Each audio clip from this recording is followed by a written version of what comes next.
Thank you for coming. We finally have time to catch our breath. Fairly stable for now. We've stationed ourselves here to act as a buffer. What about the monsters that suddenly appeared?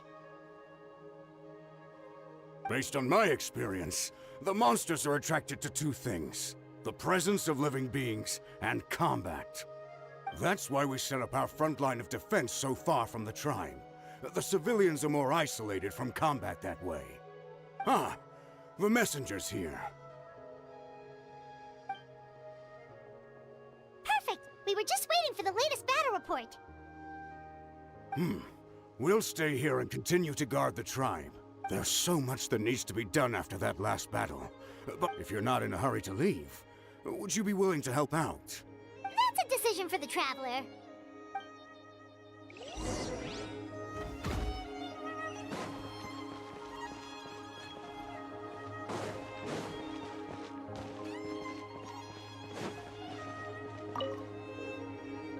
Ah, by the way, I think I know where some monsters might be. It's an area nearby. If you've got some time, I'd appreciate the backup.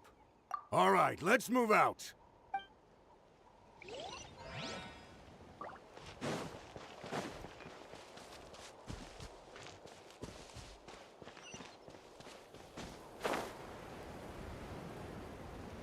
Okay.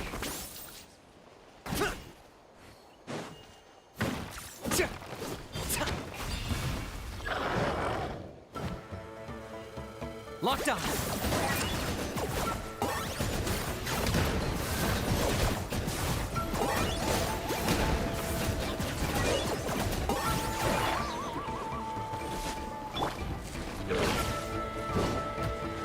Let's get it on!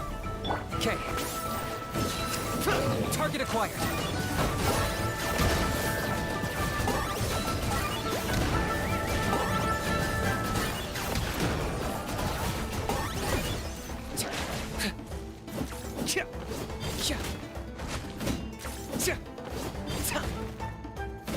I got him cornered.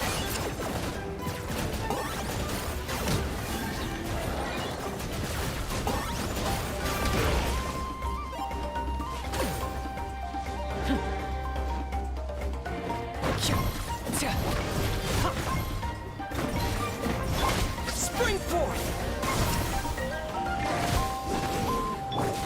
You asked for it.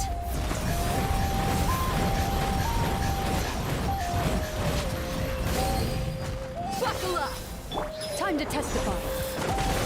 Into the shadows.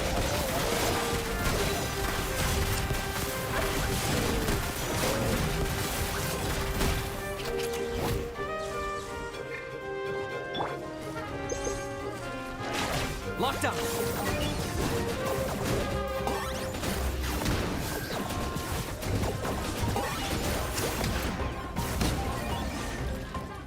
Thanks to you, we managed to clear out the threats in the surrounding area. Let's head back.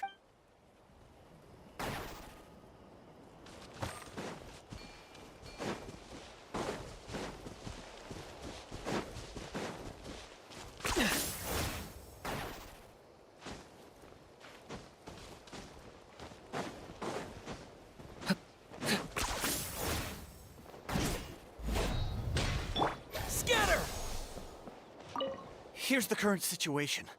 People from all over Natlan are trying to make their way to the stadium, but they're being targeted by the Abyss. If you have the strength, they could really use some help.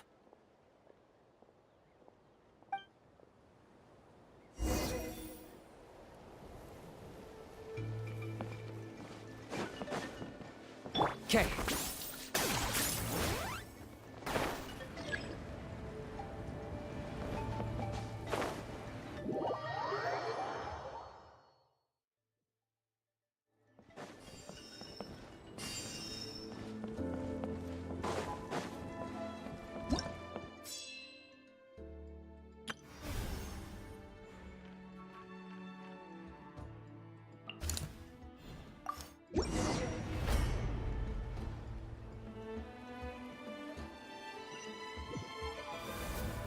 Wow, there are so many people here?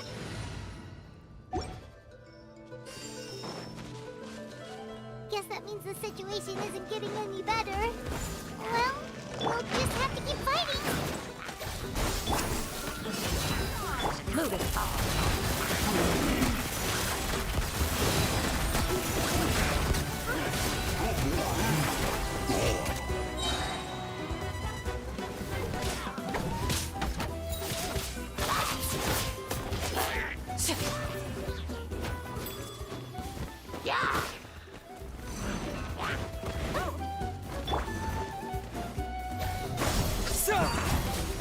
Where evil lurks, shoot on sight into the shadows.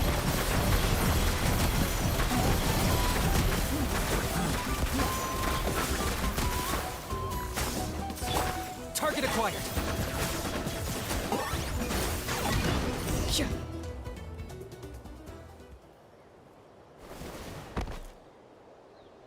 Oh, Kenichi, you're back!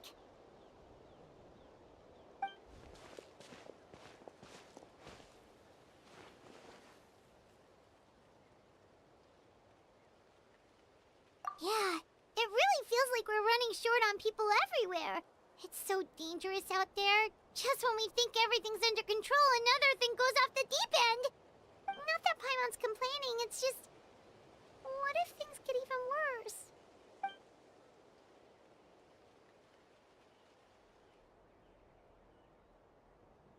Okay, that's enough out of you!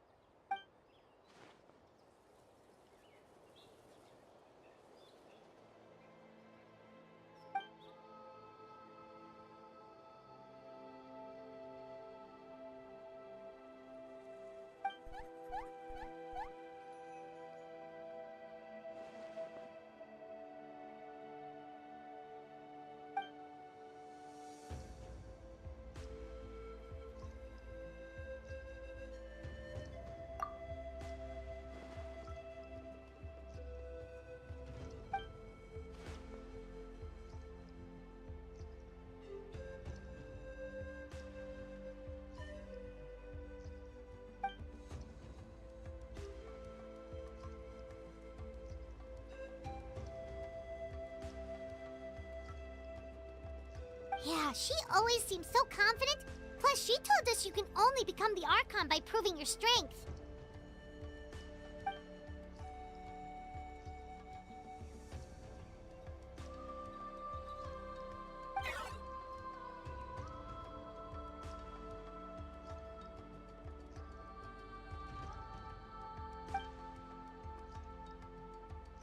Good idea!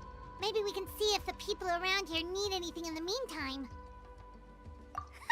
Looks like we're on the same page. There are a lot of people in here. Could they all be refugees?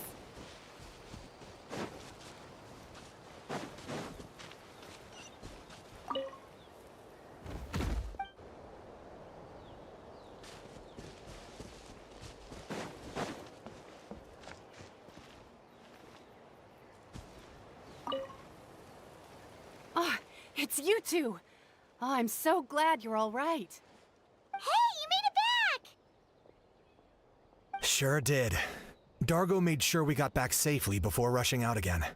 Plus, we managed to deliver the medical supplies to the stadium. I really can't thank you enough for your help.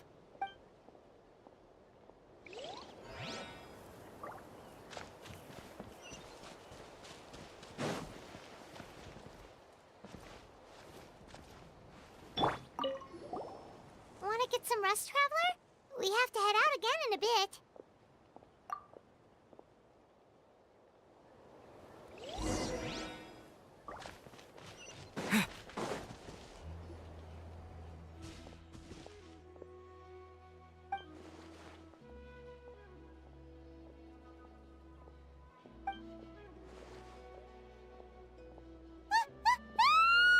What's going on?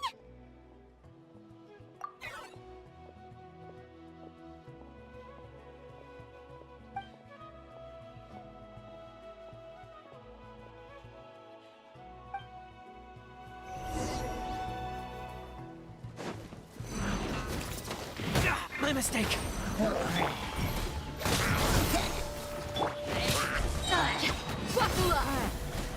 Move it.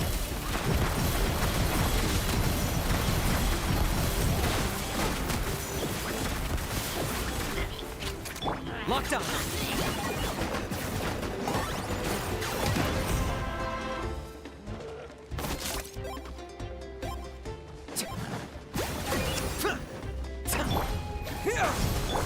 Look alive! Gloves off!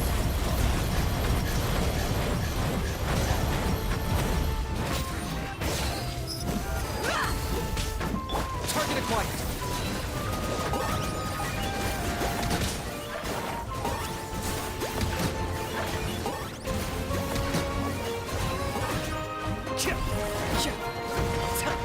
Ready!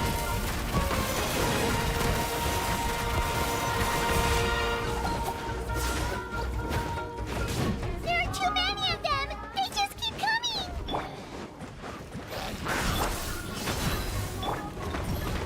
Into the shadows.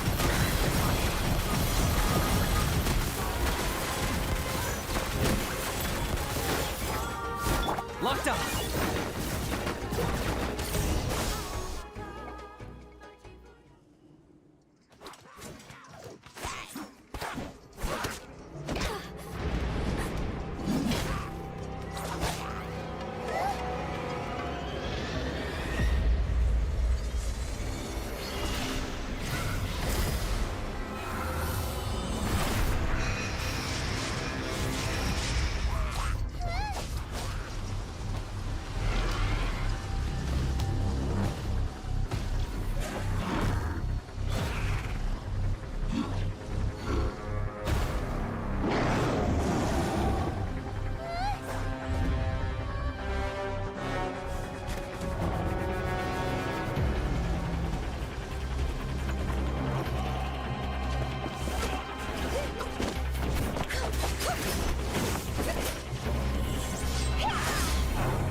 Thanks. The situation is grave. Hold this position. Keep the people safe. Chaos and emptiness. So that's the abyss. And it knows that now is its best chance. But the sacred flame! Archon's on the case.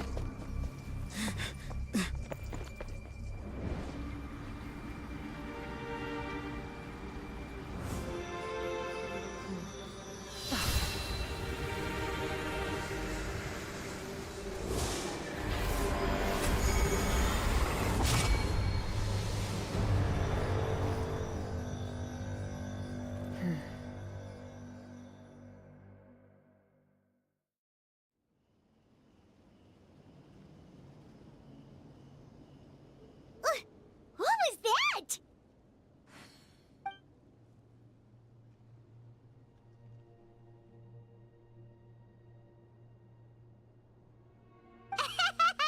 Laugh all you want, it's gonna eat you too!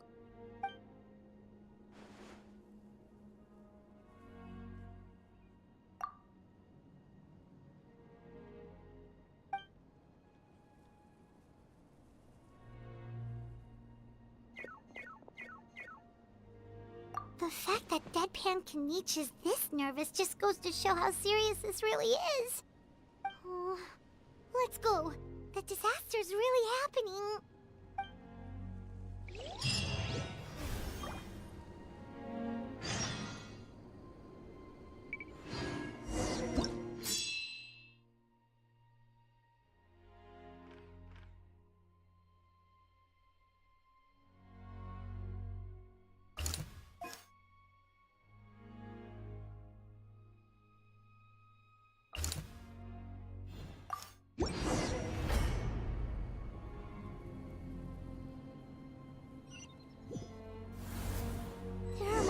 Everywhere. But the battle report said there are still people here who could use our help. So let's wipe the monsters out.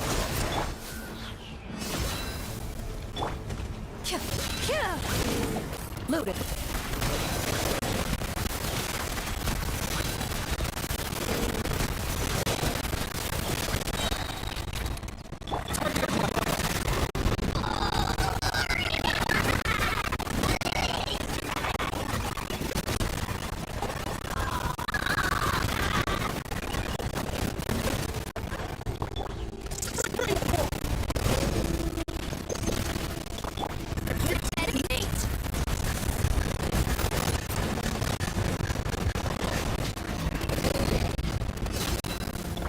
Time to test it. Into the shadows.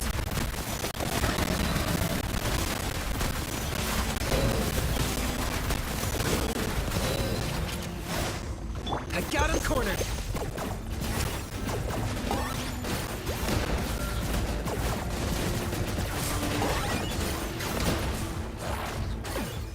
Loaded.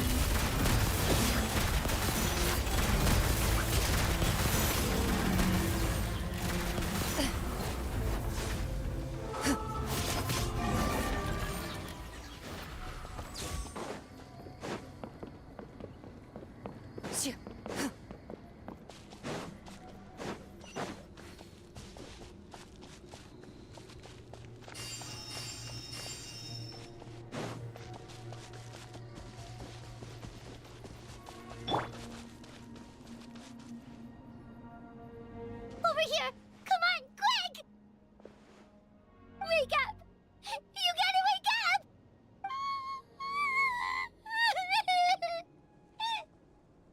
Oh no! Were we too late? No! Don't come any closer! It's okay, sweetie. They're not monsters. I think they're here to help.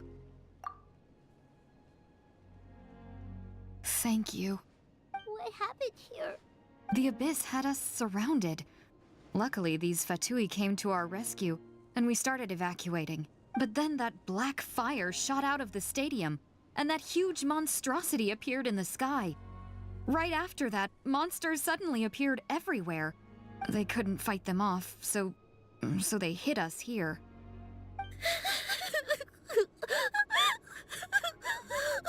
Right. You need to get to the stadium. Come on, we'll take you. Thank you. You saved our lives. We're forever indebted to you.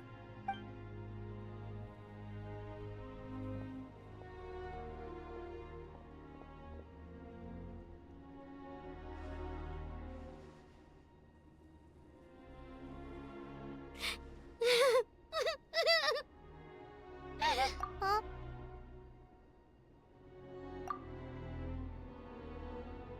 Yeah.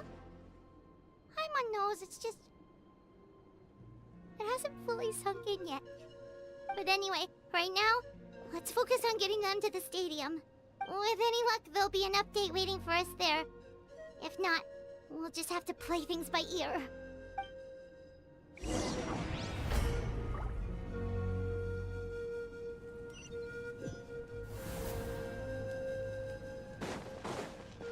Need the latest battle report?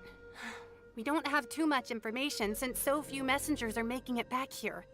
But as I understand, the folks at the Scions of the Canopy outpost suffered a large-scale abyss attack as they were trying to evacuate civilians to the stadium. If you're free, please head there immediately.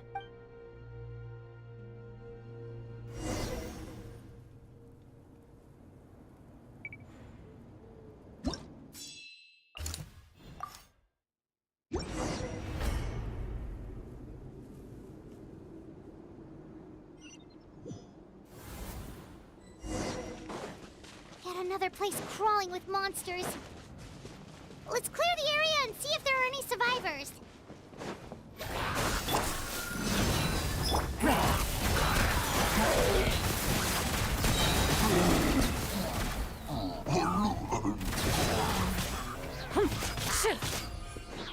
Hunt them down.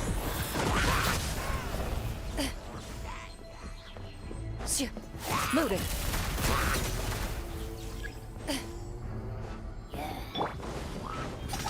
Germinate! Scatter! Look alive! You asked for it.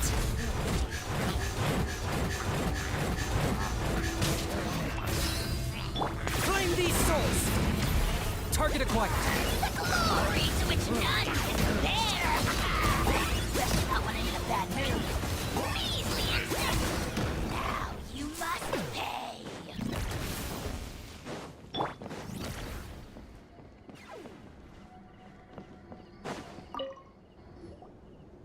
Stay back! Wait, here? What happened to the monsters? All of them? But there were so many. What's the situation here? Any other survivors? The warriors protecting our group all fought to their deaths. We weren't about to sit around waiting to die, so we snuck out and made a run for it. But we didn't get far before the monsters spotted us. Who knows? Maybe we should have stayed put after all. Oh, when I was in my prime, I could have handled them all by myself. Yeah. Take our hot air balloon and head to the stadium. Oh, but won't that hold you up? If we What the? How is anyone still here? I thought the monsters had captured this place. Yes, of course. Leave them with us. What's the matter? We need to go. It's not safe here. It's just... I can't help but think things might have turned out differently if only I'd chosen to fend for myself sooner, rather than expecting other people to protect me. It's not too late, maybe even for me. I might be an old bag of bones, but I used to train in the spear, and I bet I can still remember a thing or two. Let's get going.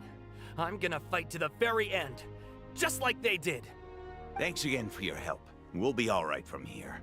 Okay, but be extra careful on your way back. We'll see you at the stadium. You bet.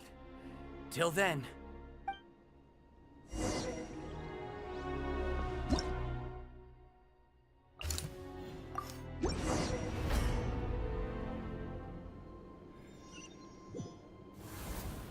Monsters everywhere you look, and... Oh no! Looks like there's a Saurian corpse!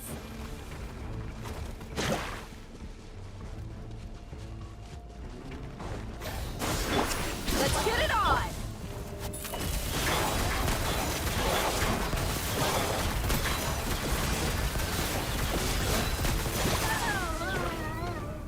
Locked on.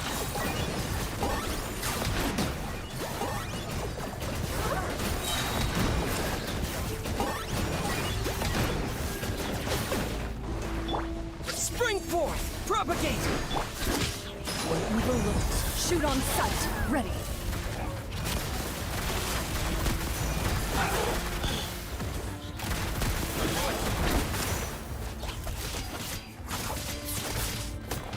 Target acquired.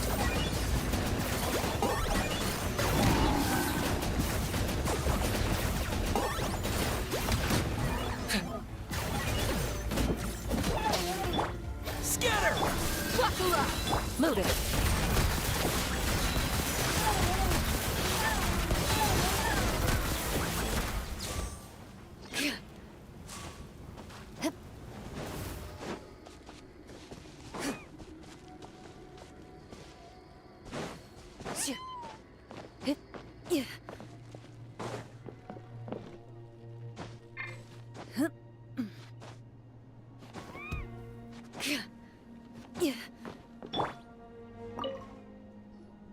Guess you're the sole survivor, huh, buddy?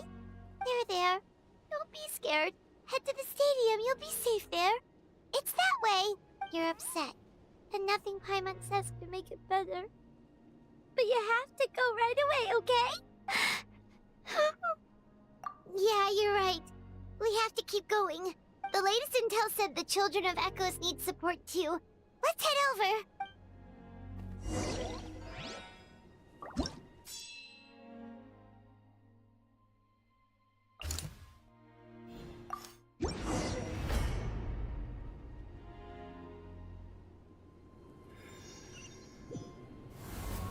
These warriors are struggling. Quick, let's help them!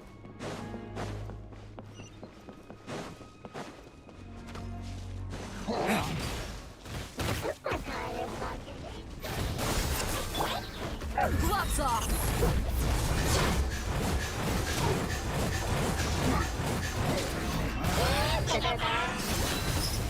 Ready.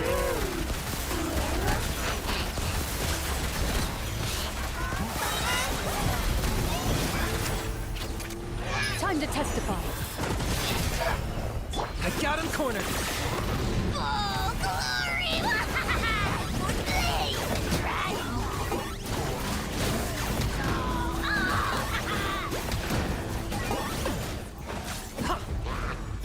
Germinate! Propagate! Look alive! Into the shadows.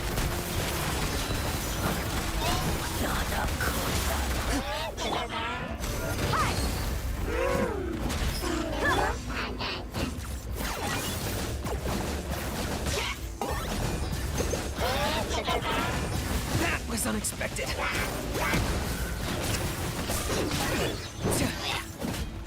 Loaded.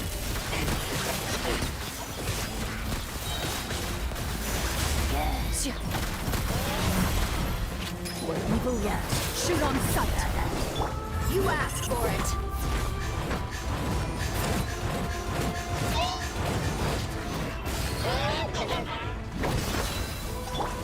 Bow before your king! Locked up. Your soul in sacrifice!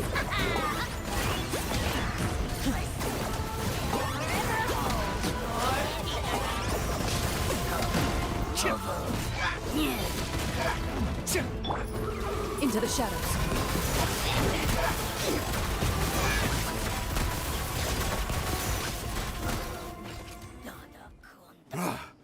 This is the second time you've had to come to our rescue. I'm a little ashamed. Thanks to your efforts last time, we managed to fend off the Abyss here, even after whatever that was appeared in the sky. But at this point, I think we're gonna have to cut our losses. This base is as good as gone. Yeah, everyone needs to stick together. Best to regroup somewhere else. All right, time to evacuate. There's a volunteer unit here too, so first I need to ask them what they want to do next. For anyone who still wants to fight on the front lines, the Children of Echo's front is the closest to here. Anyone who wants to leave will likely also see action as they evacuate, but will be afforded safety at the stadium. Those are the options. We're abandoning this base, and you're free to stay with the group or leave. As of this moment, the Children of Echoes are reasonably well defended, so please, weigh the risks and consider your family's safety before you make a decision. Now then, anyone who wishes to keep fighting, show me how serious you are.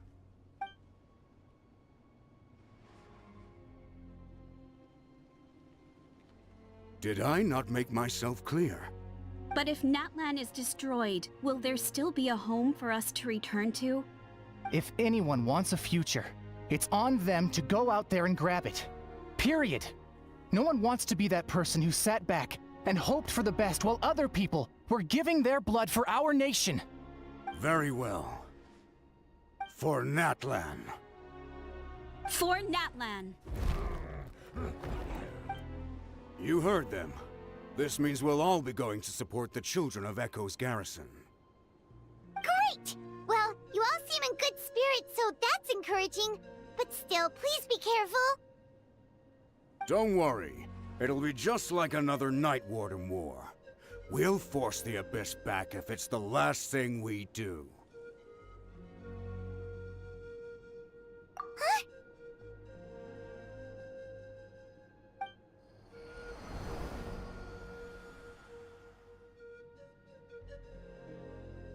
Shoot! That creepy Abyss thing is raining down a dangerous-looking substance again! That's over towards people of the Springs territory. From what I've heard, their defenses have been substantially weakened by the Abyss invasion. Then let's head over and check on them!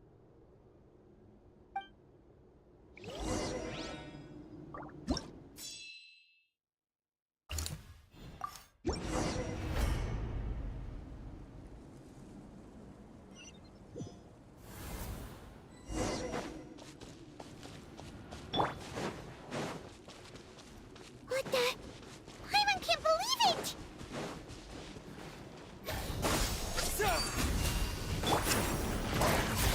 Loaded. It's 2 yards stronger! That's so useless!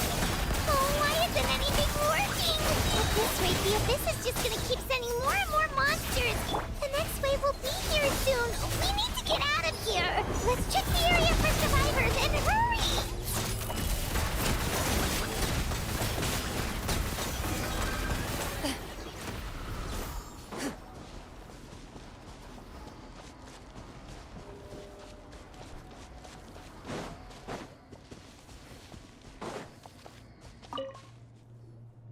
There's just one battle report left, and it gives a long list of places where the dangerous substance has been dropping. This is the first report we've had in ages, which means the messenger's job has become all but impossible. But there's nothing we can do about that. Our priority is to get to the next affected zone, even if we don't find any survivors. Maybe that strange substance over there won't be as rock solid as here. There's a chance at least.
Too many monsters.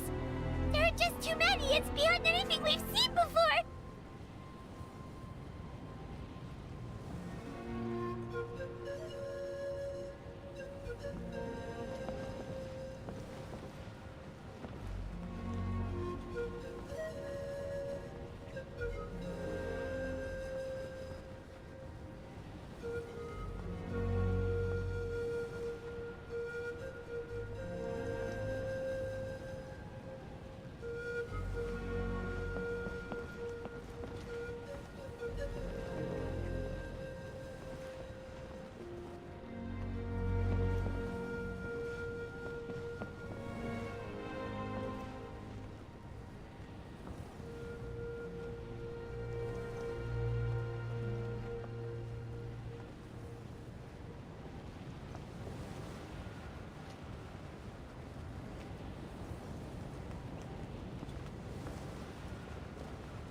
This war is getting too much for my mind to take.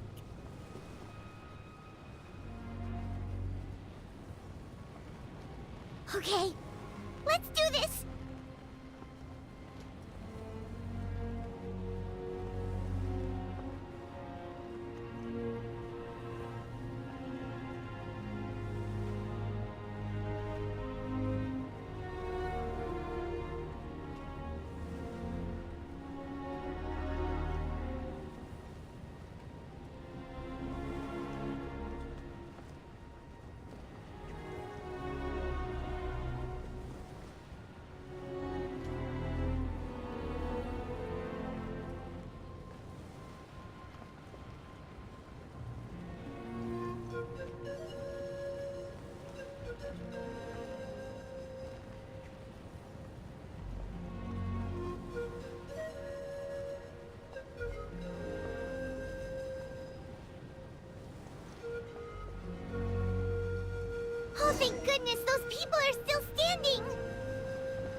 Scatter!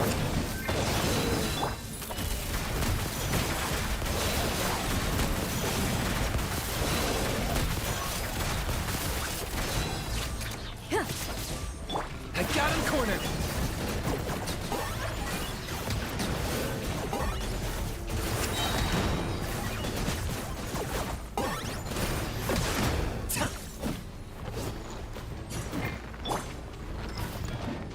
Hunt them down. Sink into the shadows.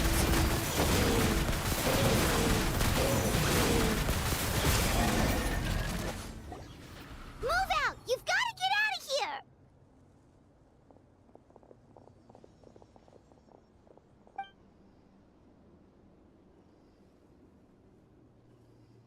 Still no luck, huh? What on earth are these things? How are they invulnerable to attack? Yeah, at least with regular abyssal pylons, anyone with a vision can destroy them. But this thing, no one's seen anything like it before. It's like a part of that sky demon's body or something. Whatever it is, it seems like it can spawn abyssal pylons, and with them, a never-ending stream of abyss monsters. We're just no match for it. At this point, retreat looks like our best option. We're fighting a losing battle here. The stadium is our only hope. That's where the sacred flame is, which seems to be the one thing that well of abyssal energy is afraid of. The Pyro Archon is guarding the flame. As long as that continues, we still have hope. What's this? Water, and some snacks. You look like you need it. I'm guessing you've been supporting the fight all over the map? Sounds like you need a breather. We got enough people to hold our own here, and it's high time you took a break. Why don't you sit down and gather your strength for a minute? It's true. We've been fighting pretty much non-stop. Traveler, you must be exhausted. What do you think? What is it?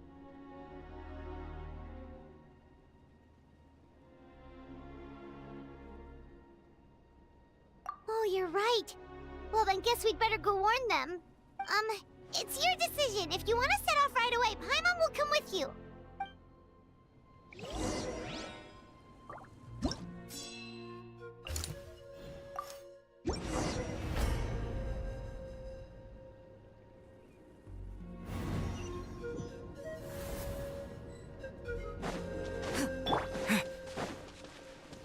Oh no, the monsters have already stormed in.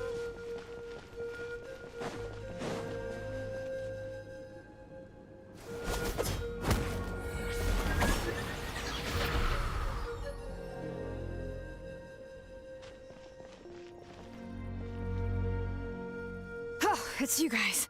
Things are bad here. Something fell out of the sky that's impervious to our attacks. It's a good thing you did, otherwise we might not have made it in time. Kachina, he and I can deal with the remaining monsters and abyssal pylons. You should go catch up with the rest of the group before your parents start worrying about you. Stay safe, Kachina. Come on, let's get this done.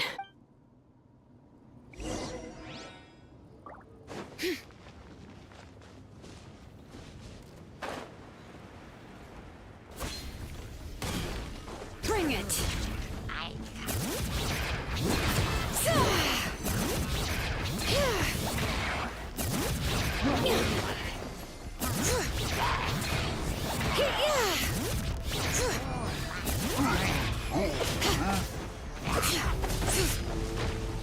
Locked on for the Lord of the Night! Submit your soul and sacrifice! Forever hold your peace.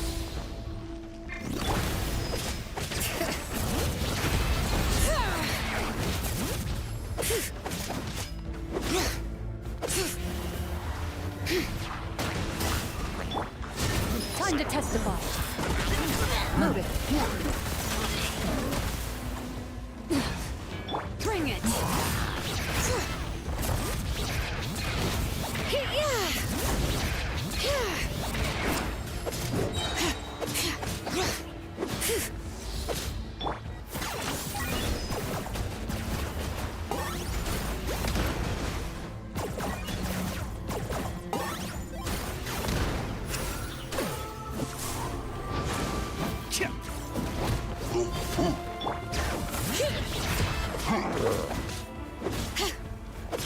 Into the shadows.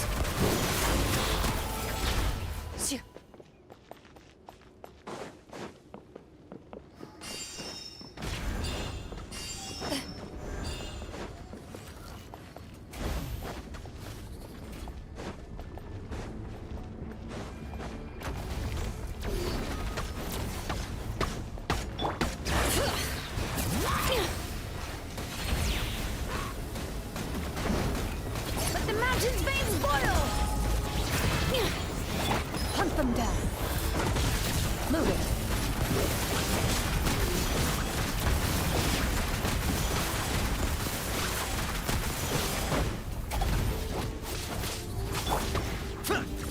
I got him cornered.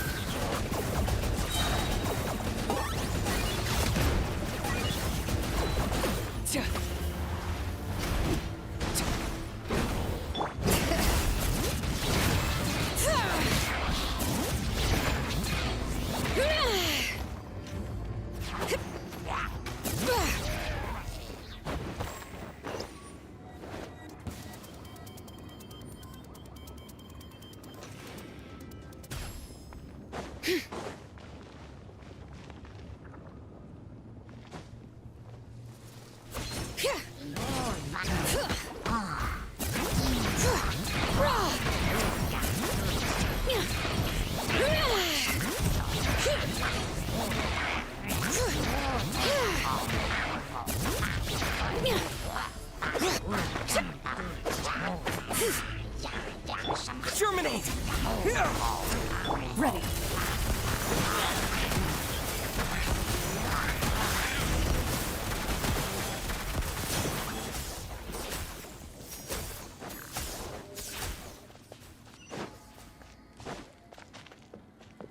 Okay.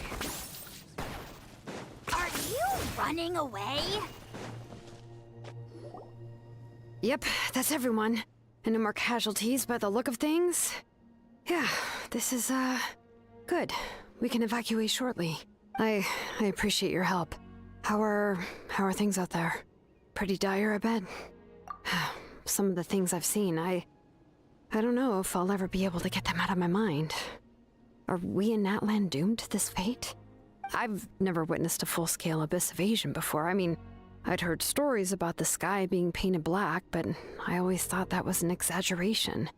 Malika has witnessed this all before, so she knew better than anyone the terror and despair an abyss invasion would bring. Yeah, and despite that, she's still facing it head-on. We've had to abandon our homes and chase the dying light of day. And maybe the only time we'll see the dawn again is in our dreams. But as long as there's even a sliver of hope, I am not gonna give up. We should catch up with the group. Let's go!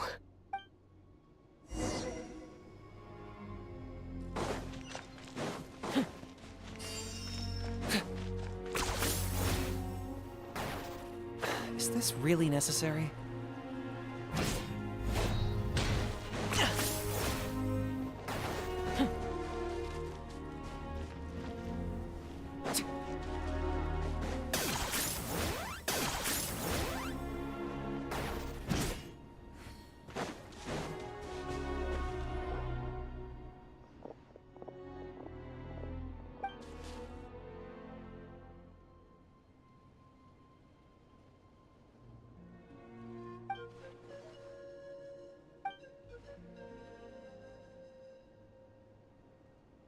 What?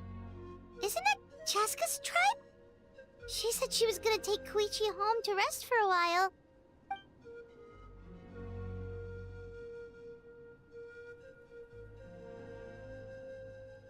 But how, right? Everyone's struggling just to defend themselves. There is no spare manpower. At this rate, it won't be long before even the stadium is indefensible. And with everyone congregating at the stadium, the Abyss forces will start converging there, too. Then there'll be a battle on a scale much larger than anything we've seen so far.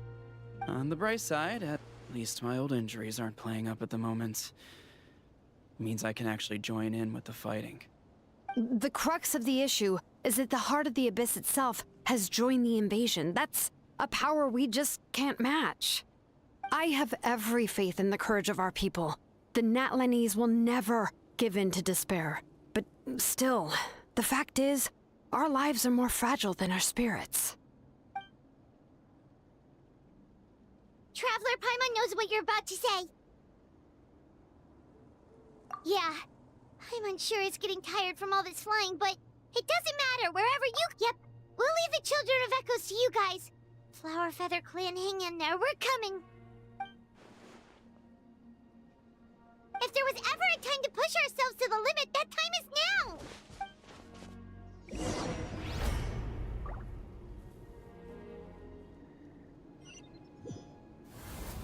Wait! Over there! It's Cheska and Koichi! Traveler! Over here! Hurry!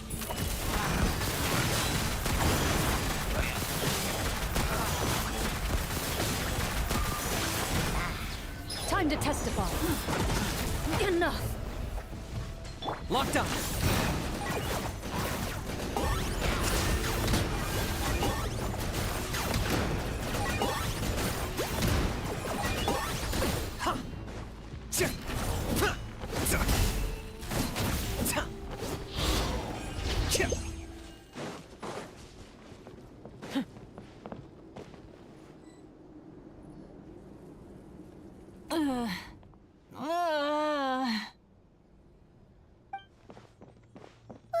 What happened to her? She's covered in abyssal energy!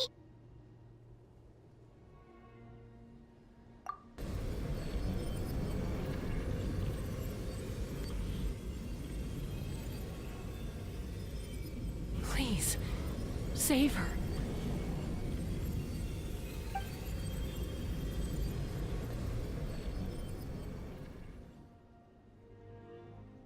How's that, Koichi? Any better now? Koichi! Koichi!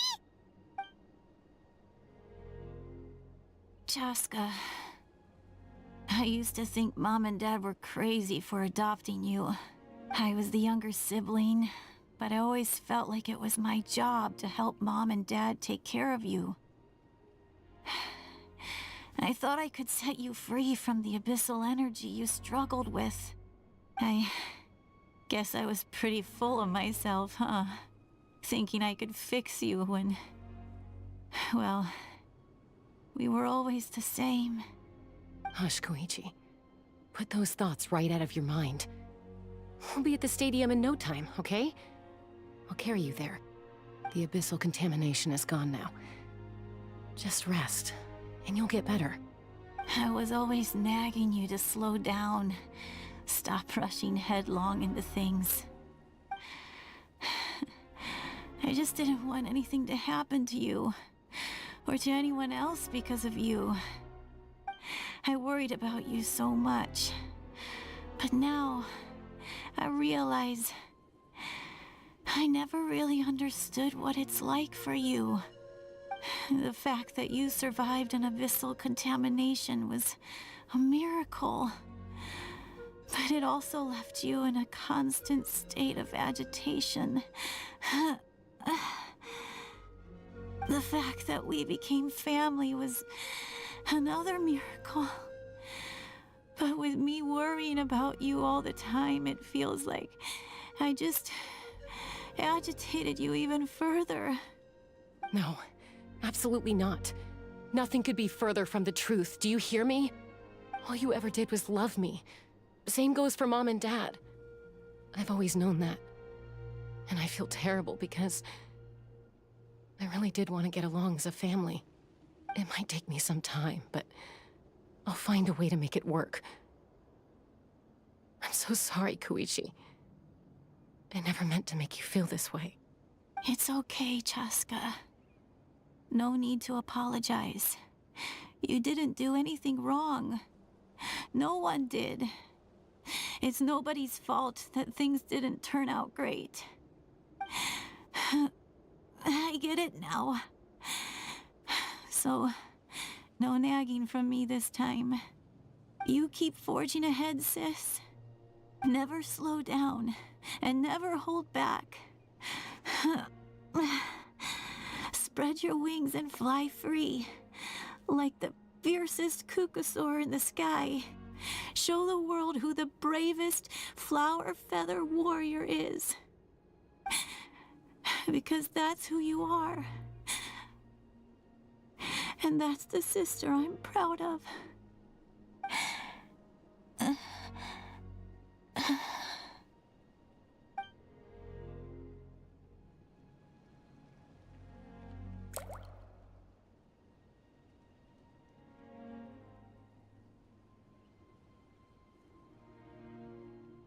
Koichi! Koichi!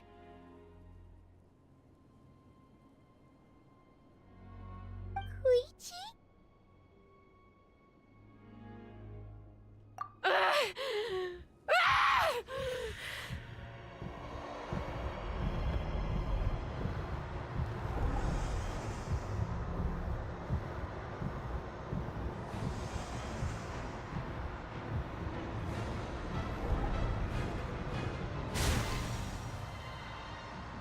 Chaska?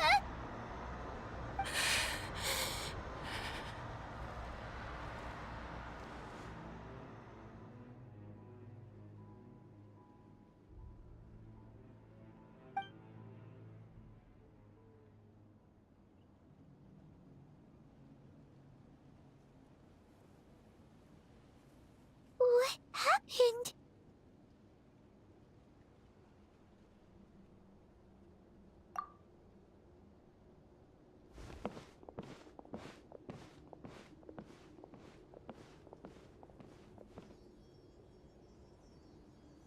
What was that just now?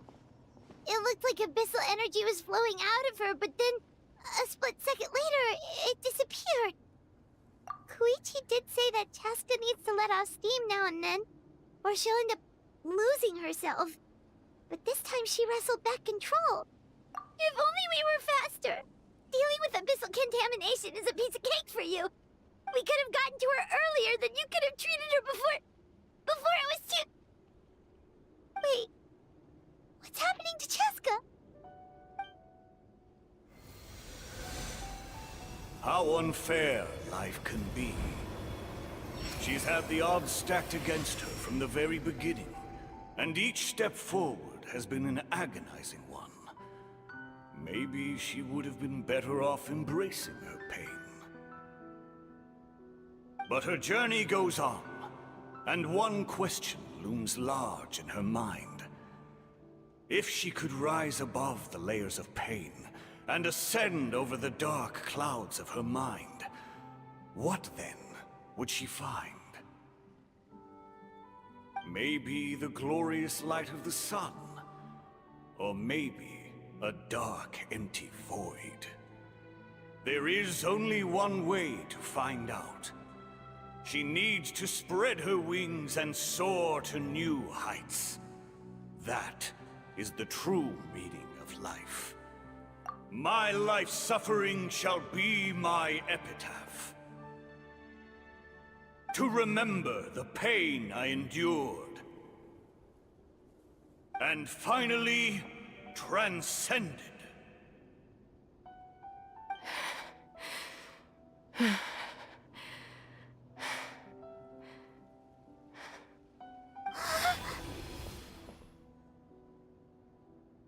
Let's take Koichi somewhere safer.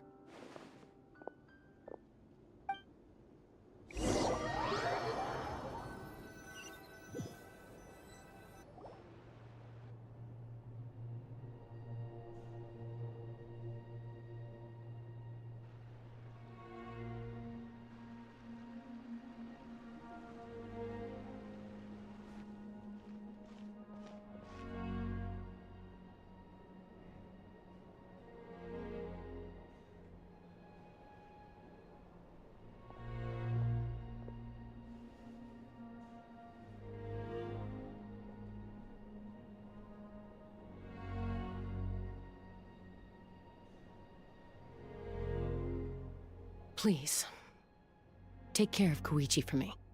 I still have more important things to do. Of course. We are grateful for her service. Yes. She served selflessly. I'm sorry, Chaska.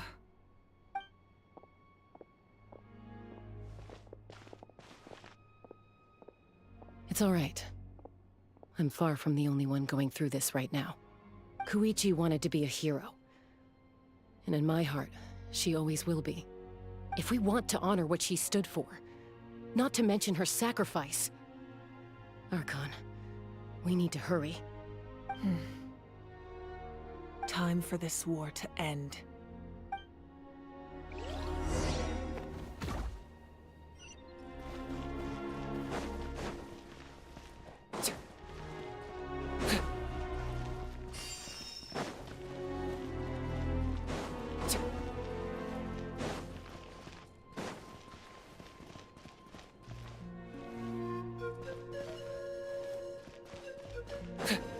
May the Wayub grant you peace, and may songs be sung of your life's journey.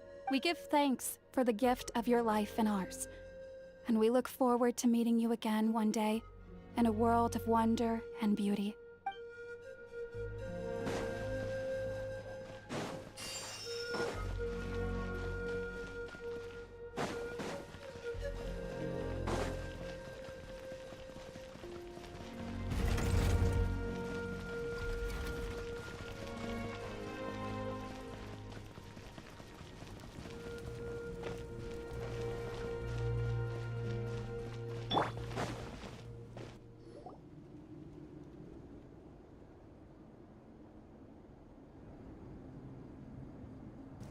Everyone, are you ready? A bitter war lies ahead. Our victory begins in each of your minds. So ignite the spirit of victory for me.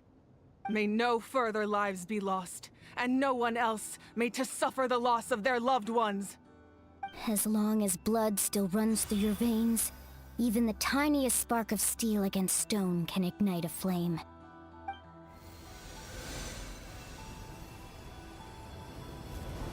Its blaze will become one with the gaze of all Natlan. Even amid everlasting darkness, our bonds remain eternal.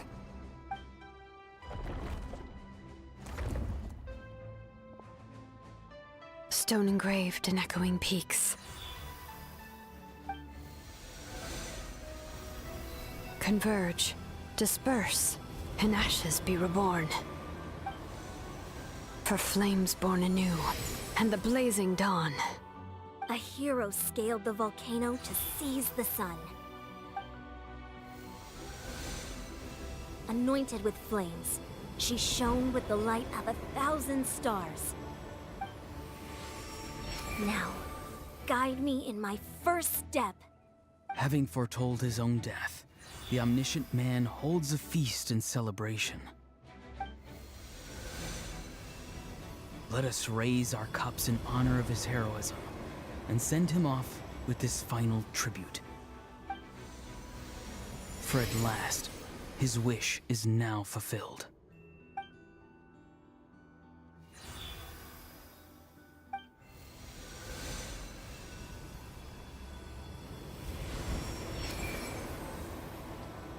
My life's suffering shall be my epitaph.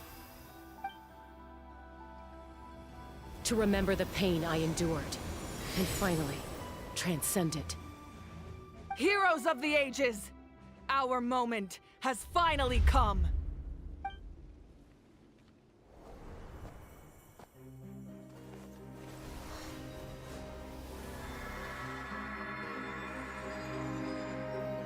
We unite as one! Baptized by the Turnfire. Bearing an ancient blessing. Knowing true power. And accepting a fate of devotion. We embrace the transcendent flame. For Natlan! For Natlan!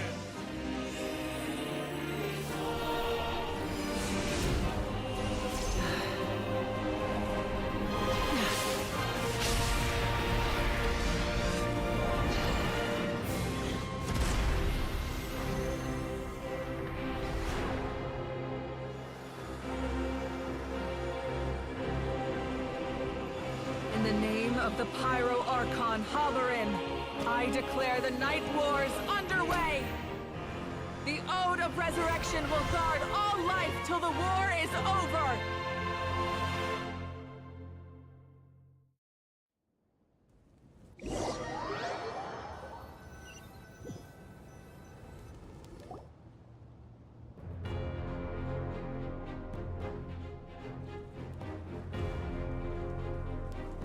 That is an outright scary level of power.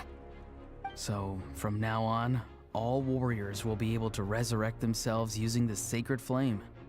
That's right. No more casualties. It's time to wipe the enemy off the face of the earth. And to reclaim our lost territory.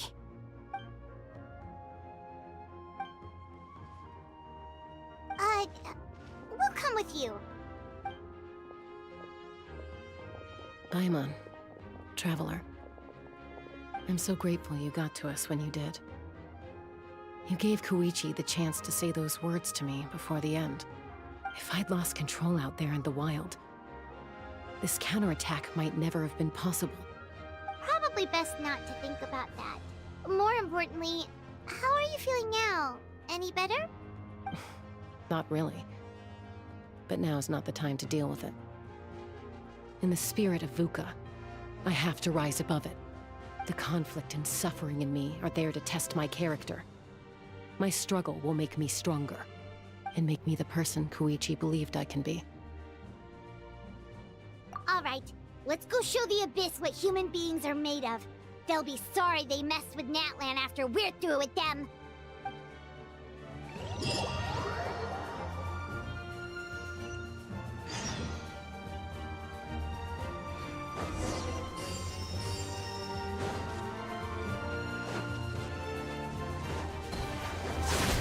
Propagate! Buckle up!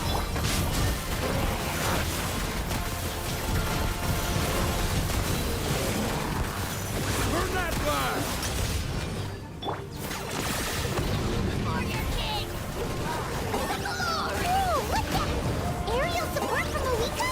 Look how powerful she is now. It's borderline unfair.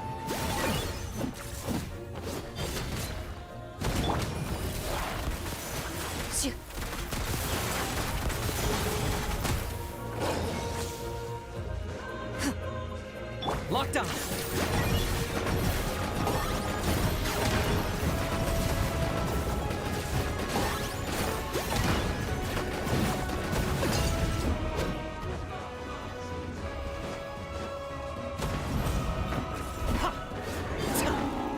Target acquired! Use my power to destroy the Abyss tumors. Got it! Thanks for the backup!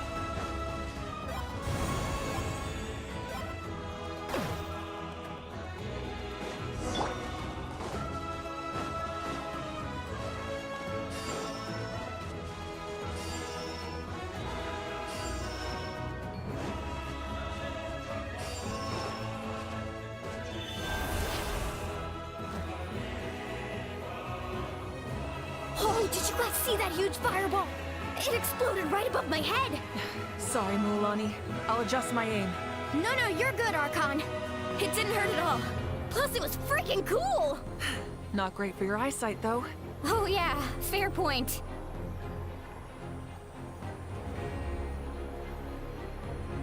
Ugh, Ahal's coming in way too hot. Is it possible to mute him? Done. Thank you, Malika.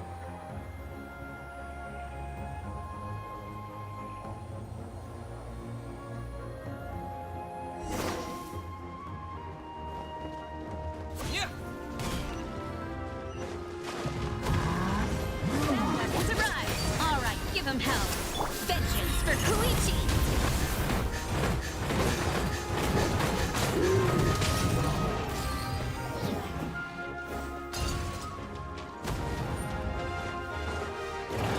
Look alive! Hunt them down. Loaded.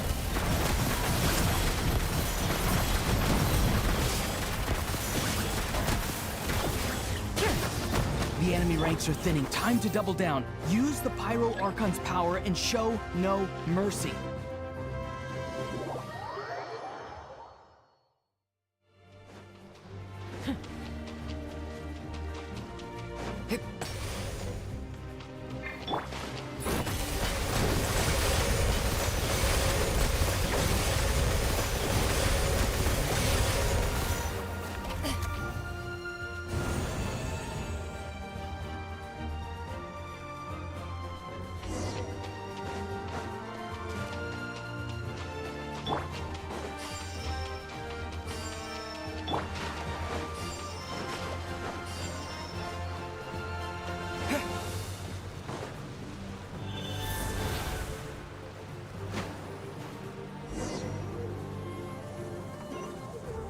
Sheena, over here! I'll send you up, it'll be quicker!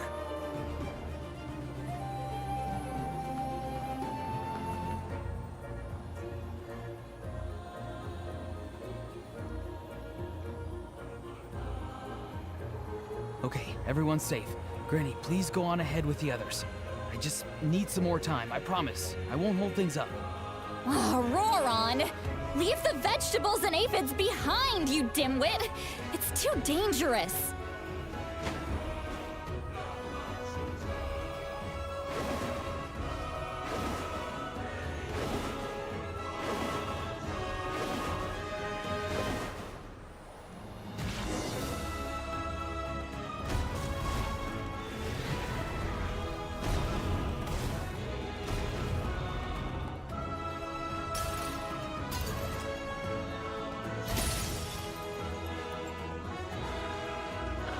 Hey, you're back! That sacred flame has got me pretty fired up! I'm ready to put the whole army of monsters! Everyone! Shut this down off the table! So charge! Let's get them everything we've got!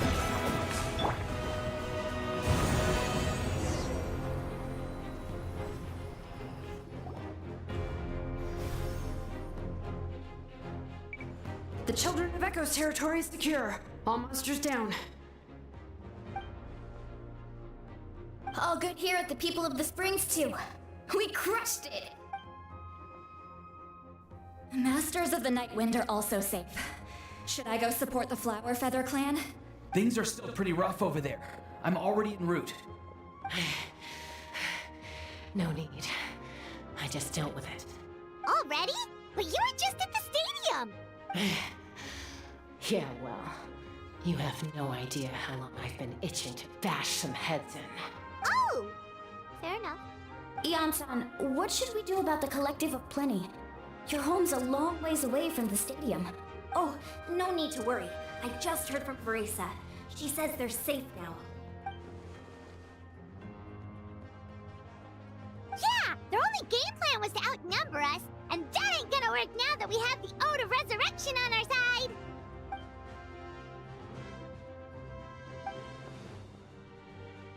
We ain't gonna let them get away with that! Friends, let's gather at the stadium! More abyss tumors have descended, all near the stadium. Let's split up and take them out. Oh, we need someone to guard the main entrance. Alright, this is the final battle!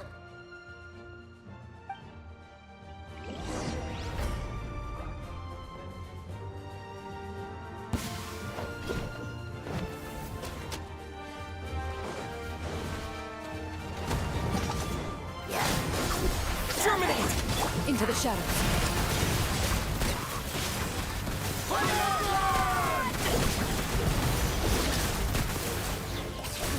I got him cornered!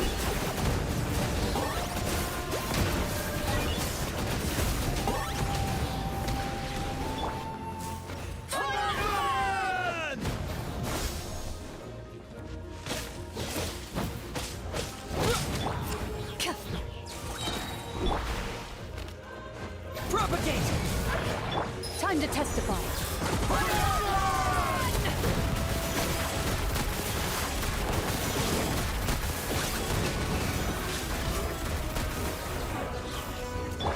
Look alive! Locked up!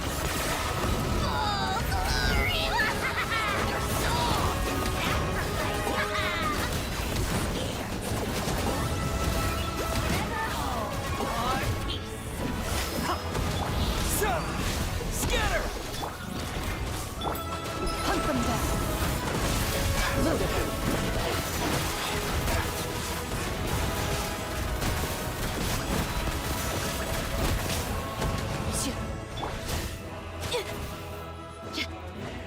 Gloves off!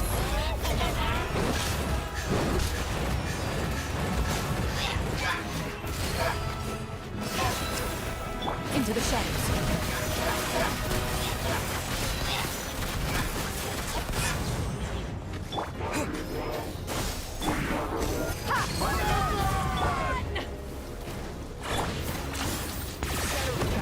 Mine to command! You're Everything has a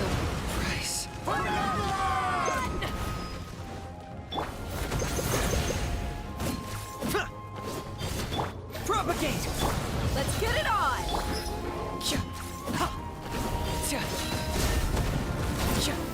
Locked up!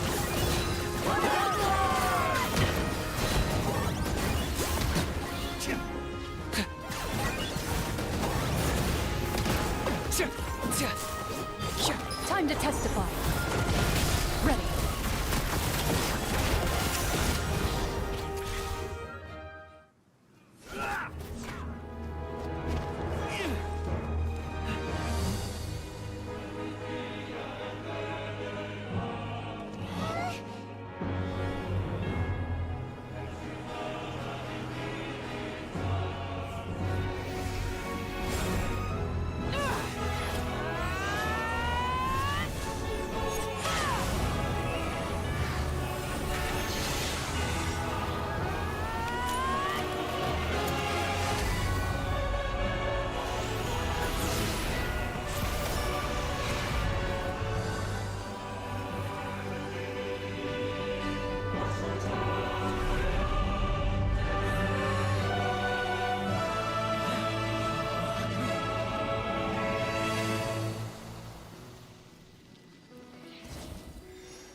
We won!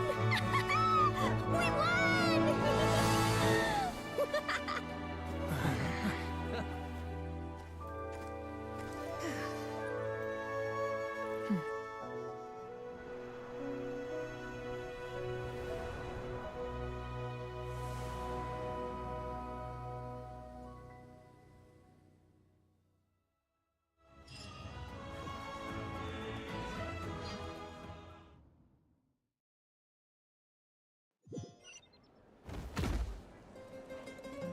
Everyone, we are gathered here to celebrate a glorious victory. It is a victory forged by each and every one of us, and we should all be proud of what we have accomplished. We emerge victorious from another crisis to declare, our beloved Natlan is saved! Woo! All right! I must caution that this war is not yet over. We have not destroyed our enemy, merely driven them further into the depths of the Night Kingdom. But the Abyss underestimated Natlan's forces, and they have suffered a devastating defeat. It will be a long time before they are able to pose a threat to us again. After making some preparations, I will launch my final counterattack. I shall strike them in their lair and wipe them out for good. Oh, man. Wait, Archon, are you saying you're going alone? Yes. The abyssal energy there is too strong. Contact with it would be instantly lethal to anyone else. I'm sure you're all still fired up, and you must be eager to take the fight home to the enemy. But I must ask you to temper your ambitions. I will return victorious, for all of us. It's kind of a shame that we can't join in with a final showdown. Please, look at the bigger picture. Thanks to every one of you, we have already secured an enormous victory.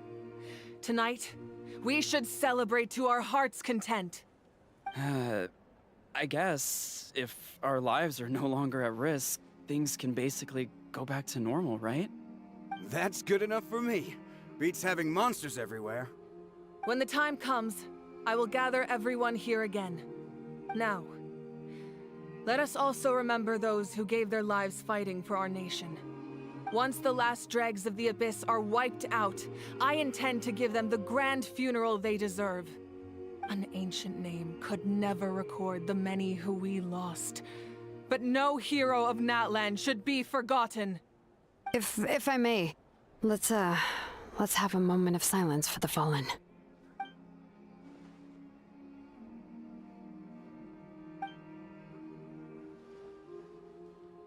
Lastly, there is one more person I must thank for his extraordinary support in our time of need, and that is the Captain. Speaking in a personal capacity, I should like to offer my sincere congratulations on your victory. Well, everyone, please enjoy the victory feast. I hope it's a chance to relax your minds and rekindle your spirits, so that we may face what lies ahead with renewed vigor.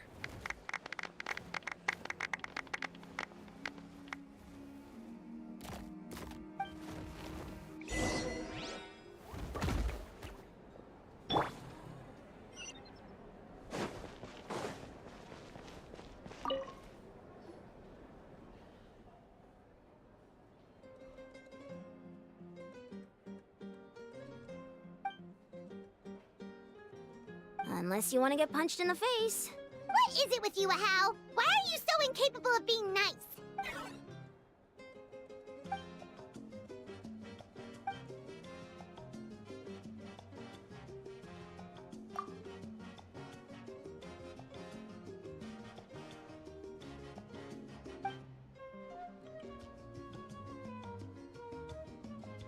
The Collective of Plenty was the furthest from the Abyss's entry point, so they didn't have as many monsters to deal with.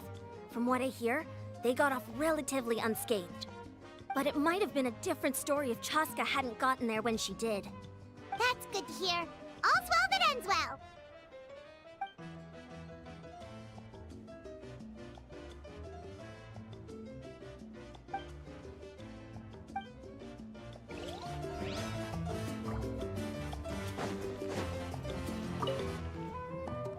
You did a great job, Kachina. Oh, you're much more confident now. Seems like winning the pilgrimage gave you a real boost.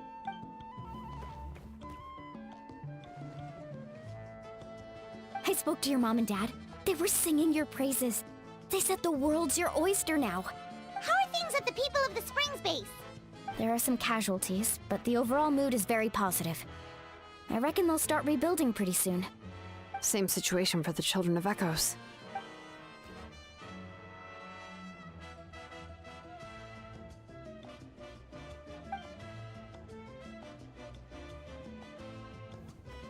Oh, that's a great idea.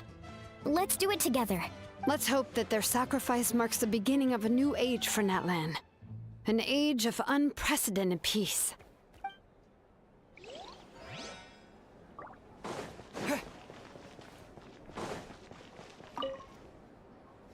I must congratulate you on your efforts during this war. I'm told you have proven yourself to be an outstanding adventurer and warrior. You remind me of the princess. Similarities in your approach are striking, especially when you told me you wanted to win. I hope you will see her soon. Hey, Auroron! How are the Masters of the Nightwind doing? Granny Sealolly's been there the whole time, and she's a tough one. I think we should be fine. I'm sure there'll be some patching up to do, though. That's a job for the young folks. I should probably head back so I can pitch in. Do you need support from the Fatui? Probably not. There are a lot of older folks in our tribe, and I suspect they would find your comrade's presence a little distressing. Right, 'cause often they look like a bunch of intimidating thugs.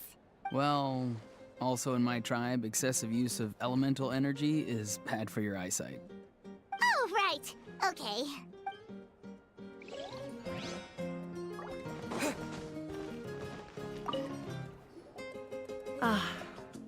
Welcome. You seem a little out of sorts. Are you just tired, or...? I guess I am. You know, when I was up there in the sky, I could see all of Natlan stretching out below me. People everywhere, giving everything they had for a chance at victory. I just... If only I'd been quicker. Maybe they wouldn't have... And Koichi. Maybe she'd still... I'm sorry. Now is not the time for that. Fruit juice, right? make it a large? True. My 500-year plan has almost come to fruition. Just one last step to go. Namely, my final battle against the Abyss. But battle is second nature to me, so I'm not feeling a huge amount of pressure. It was so awesome. The way you exploded that thing in the sky with one almighty punch! Are you always gonna have that kind of power from now on? Oh, that was the Divine Throne unleashing my full potential.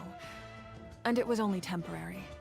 I can't wield that power for any length of time. My body wouldn't be able to handle it. Likewise, the amplified power of the Ode of Resurrection was also temporary. From now on, it's back to ancient name-bearers only. Correct. We dealt the Abyss a critical blow. So for the time being, it's too weak to sustain regular invasions. I hope the people will be able to enjoy this period of peace. Or rather, assuming all goes to plan, eternal peace. We've had centuries of war with the Abyss, and it's high time we brought that chapter to a close. Anyway, there's something I've been wondering about. I know you've been at the center of some major events in other nations too, and fought many powerful foes. In this war, you were in the thick of it once again, dashing around tirelessly, supporting the fighting on all fronts. So tell me, what drives you to do this as a mere traveler passing through?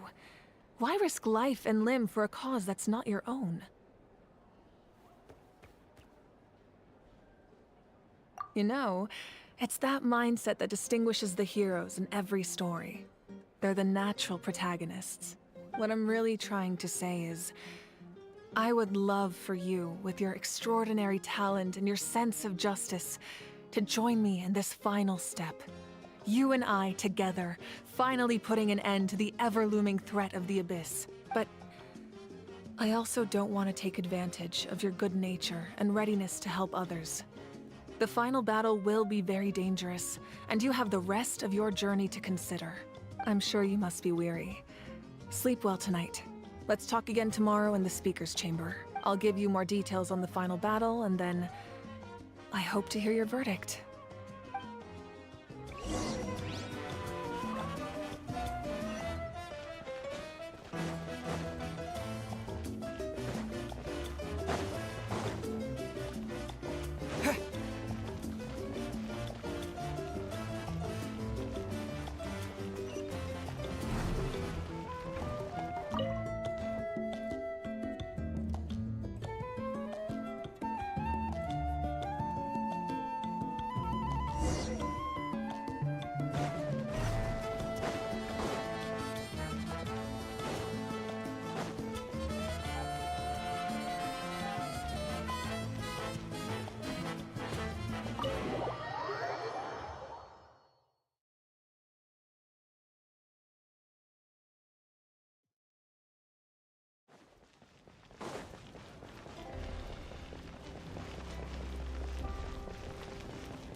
You really are a one-trick pony, you know.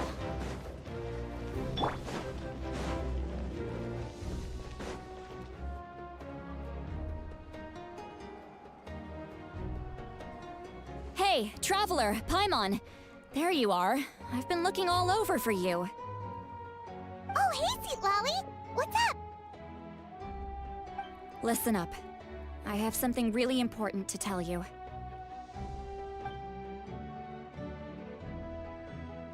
What? Are you serious? Natlan must pay the price for Mawika's use of the Ruler of Death's power. That price is death. And only Mawika's death can clear the debt. I had thought that the Ruler of Death might have a change of heart after seeing the people of Natlan come together and fight so bravely. But even now that the war's over and the threat to Natlan is gone, it looks like that death is still set in stone. I had to know your thoughts. I want to save her, but I can't do it alone. Okay, good. That makes me feel a little better. Thank you for standing up for us. There's clearly something special about you, so if anyone has a chance of defying the rules, that would be you. Oh, and please don't breathe a word of this to Mawika. I'm sure she's well aware of the cost of using the Divine Throne's power, but if she finds out that anyone else knows, it could ruin our chances to help. Got it. Mum's the word. Alright, that was the last major item on my to-do list. Now, since I've come all this way, I think it's finally time for a well-earned drink. Go easy though, yeah? Don't worry, I said a drink. That means just one.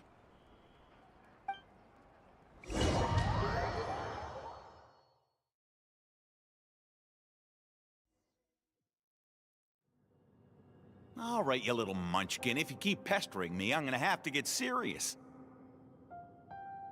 I get 100 kids a day telling me they want to be the next Pyro Archon. Why should I train you? Nagging isn't gonna accomplish anything. No one can predict the future, and unless you have some exceptional jaw-dropping talent I'm unaware of. I can shoot those cornflakes in your kitchen from right here. Don't be ridiculous. You couldn't make that shot from all the way over here? Wait, hold on. You could hurt someone with that. Well, I'll be. You made the shot. The science of the canopy raised him tough. That's some real skill you got there, little lady. Maybe you really will be Pyro Archon one day.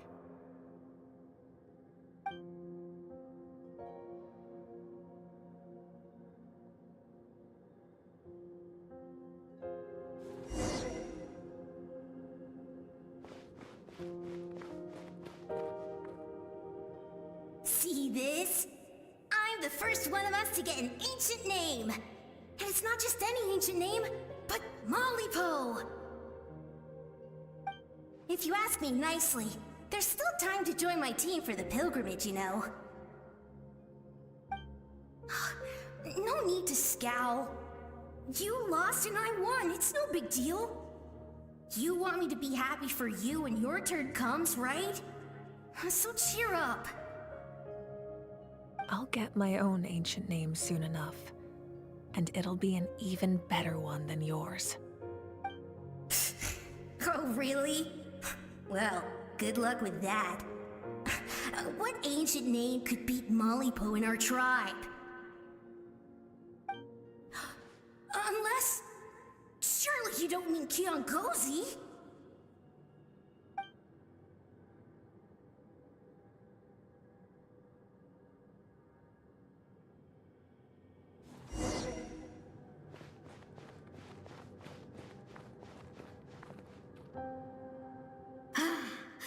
That was fantastic. Can't believe I beat you in a wrestling match for once. Can't be more than a few days now until you're officially made the Pyro Archon. Imagine me trying to schedule a wrestling session with you after that. Excuse me, Pyro Archon, but would you be able to take a day off from running the nation to wrestle with me? I heard that the Pyro Archon inherits the knowledge stored in the sacred flame. And apparently it can change your personality. I can't help but feel a little worried. Worried that you won't be able to beat me in a wrestling match anymore? Why would I be worried about that? Never mind. Clearly I'm just overthinking things. Why would you forget about me just because of some new job? Even if that job happens to be Archon. Come on, one more round.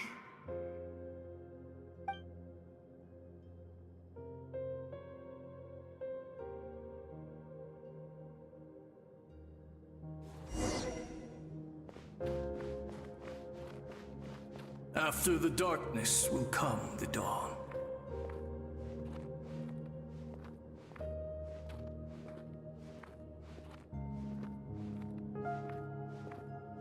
No one fights alone.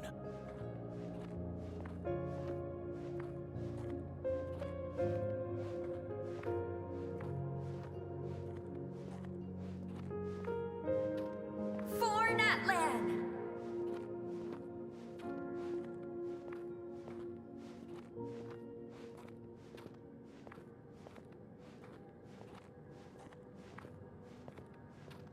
Look at the sky! It's getting brighter at last!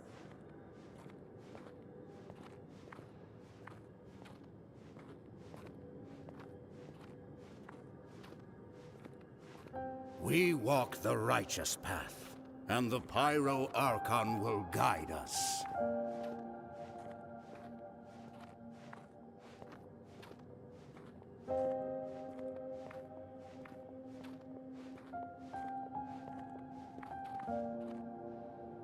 The victors shall burn bright, while the losers must turn to ash. I have done what is required of me. The rules are now written into the Night Kingdom, and this will help you to stand against the Abyss. It is still not enough.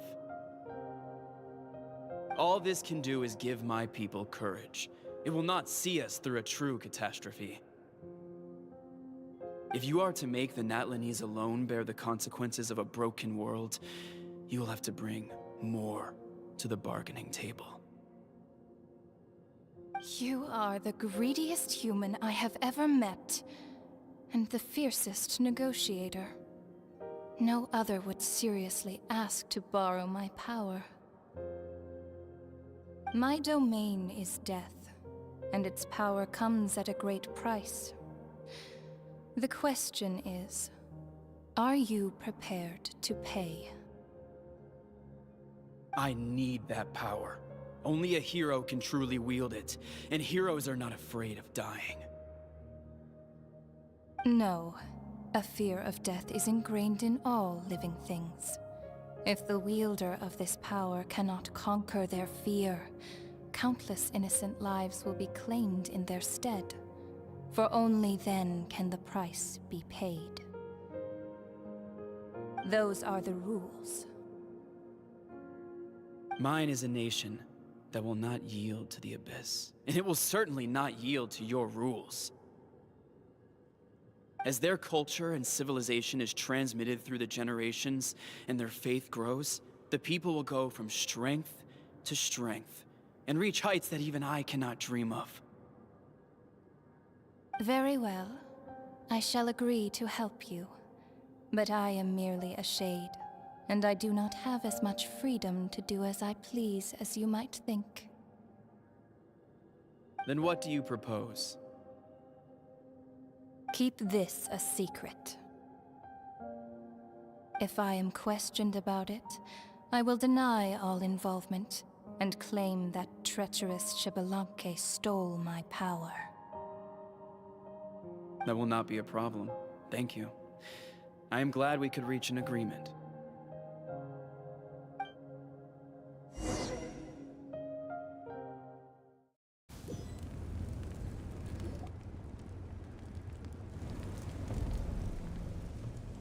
Come in.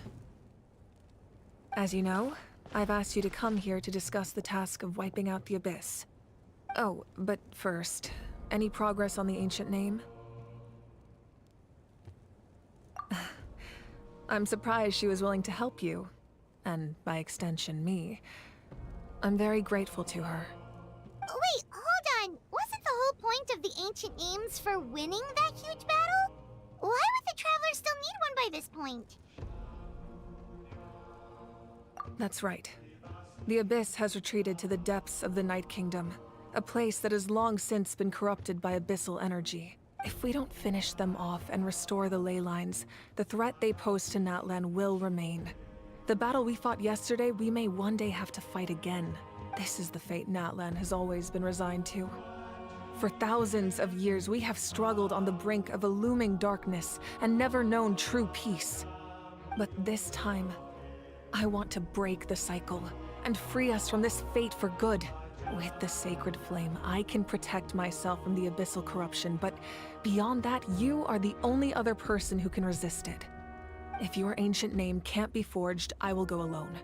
But if it can, I'd really love your help. Not completely. After all, the Night Kingdom is still plagued by abyssal corruption. But when I used the power of the Divine Throne, it dispelled a lot of that corruption. Plus, your ancient name is a special case, so the Lord of the Night will take special care of you. In short, the Ode of Resurrection still has a number of limitations, but I can promise that it will work reliably on you.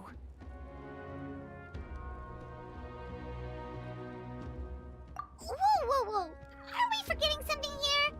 What about Paimon? What's her place in all this? What? You mean we'll be separated? The Abyss is extremely devious. If you two go there together, you can bet they'll make Paimon their primary target just to put us in an impossible position. Paimon wasn't that worried, but now she's petrified. What will you do without me?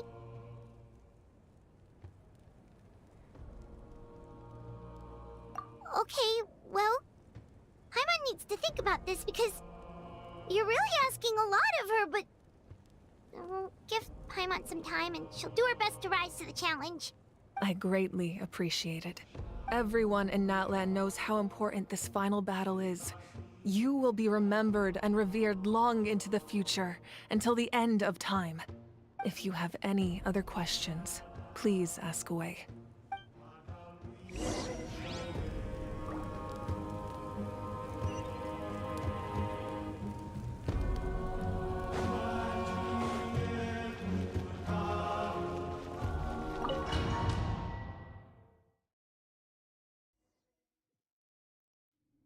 The Outlander with deep ties to this land returns. And this time, he is alone. The power that the Pyro Archon used to strike back at the Abyss came from the Ruler of Death. From what I know of her rules, she will demand death in return. How do you know this? I see. So, the Ruler of Death sent you on your long journey.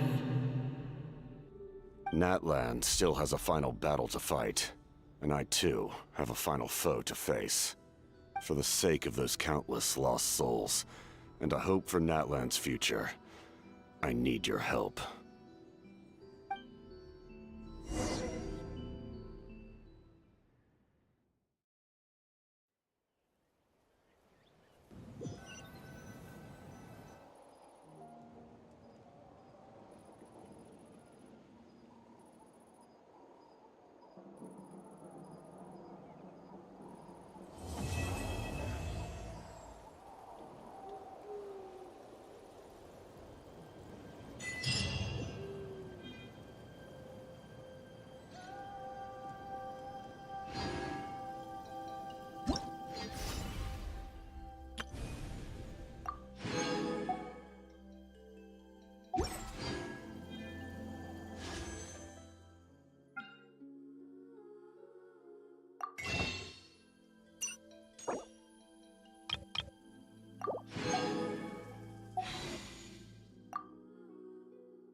now.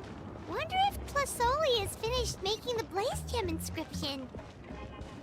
Since Nechka's birthday is around the corner, let's go to the tribe and buy some things, and then pay the family a visit.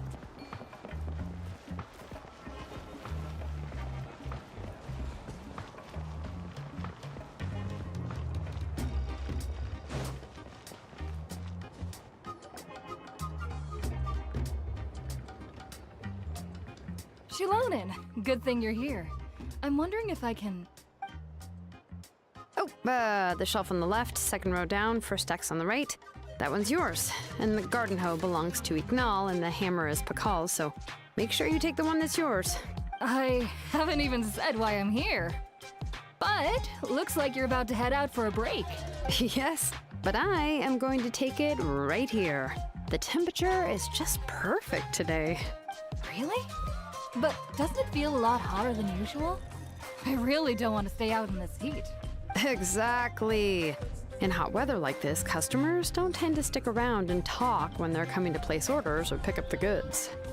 I see. Oh, here comes another customer. I'll just leave you to it then, and pick up my ex. Sure, sounds good to me.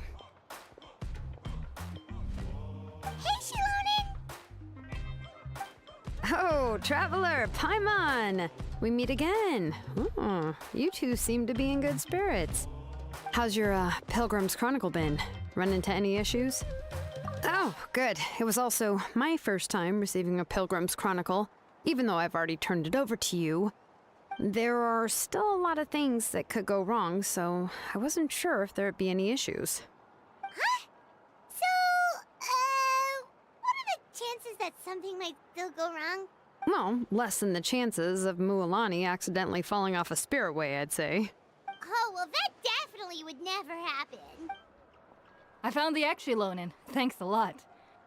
By the way, Nitchka's birthday's coming up real soon. Are you planning to visit her? I've prepared a gift, and was just getting ready to take it to her. You're not planning on giving the kid a full set of pliers again, are you? Or, let me guess, woodworking tools? Oh, yeah, I make these myself, and it's a lot of work. But if you like a set, I can make some time and forge one for you. Great! We often camp out in the wild, but a set of Shilonen's tools would make pitching a tent and starting a bonfire a whole lot easier. Well, still, I won't be giving Nichka any tools this year. She wrote me a letter saying that she'd like a copy of To Kill the Brave. The book is not what you call a bestseller, but luckily, I have a few copies in my collection. They were really old editions that were published a long time ago, but they should still be readable. Children her age love fairy tales. The last time I was at Thasoli's, I even brought Nechka... Wait. What did I bring her again? It must have been her favorite thing, but, why can't I remember it anymore? Oh, it is quite hot today. Seems you're about to pass out from the heat. Do you even remember your own name? My memory can't be this bad. It's just these last few days. I've been forgetting things for some odd reason. Well, in that case, why don't you use the Blaze Gem inscription you have as a memo to engrave some important things to remember? After all, that inscription will never wear out, and it's easy to carry. I'd say that's quite a fitting use for it. You do have a point, but my inscription is almost already full.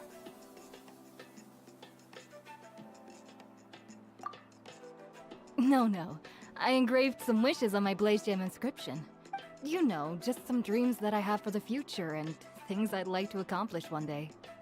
Even though Trasoli has said that from an aesthetic point of view, it would be best for people to keep their inscription short, this Blaze Gem inscription was still made by a name engraver, the forger of ancient names themselves. Everyone thinks that the inscription she made might have some wondrous powers. So, many people who bought Blaze Gem inscriptions engraved their wishes and dreams on them, in hopes that they would come true. Sounds kinda like a wish granter. But if you do that, won't everyone be able to see your wishes and dreams? Don't worry. We usually ask Tlatholi to add the inscriptions for us. She has a unique method of engraving. With her method, the light must be at a certain angle in order to see the text. Without the right angle of lighting, the blaze gem inscription will just look like a pretty stone. That's true.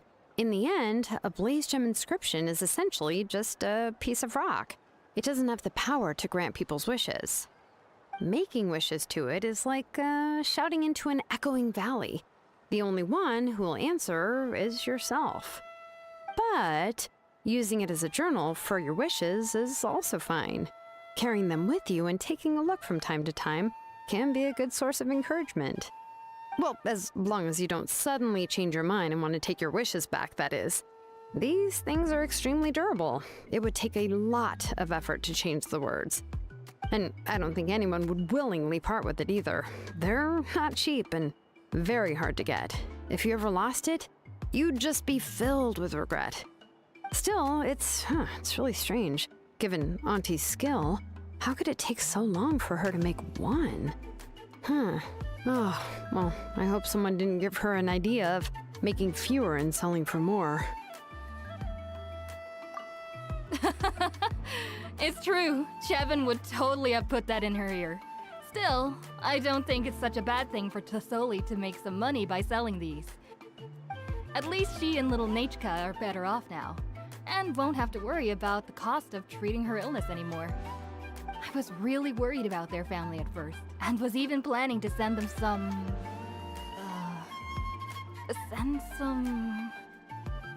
Huh? What was I planning to send to Nachka again? This memory of mine. All right, if you stay out in the heat for any longer, I'm afraid even the inscription won't be able to save your memory. You should, go back. Yeah, get some rest. Right. Right. Please give my regards to Tlatholi and Nachka. What's going on? Maybe I should go talk to Ernly to get some medicine. So you'll be going to Nachka's birthday party too, Shilonen? Oh, perfect! Then let's go together! Oh, yeah, sure, but I didn't expect you to know Tlatholi too. She hasn't been coming to the tribe much lately, so how did you get a chance to talk with her?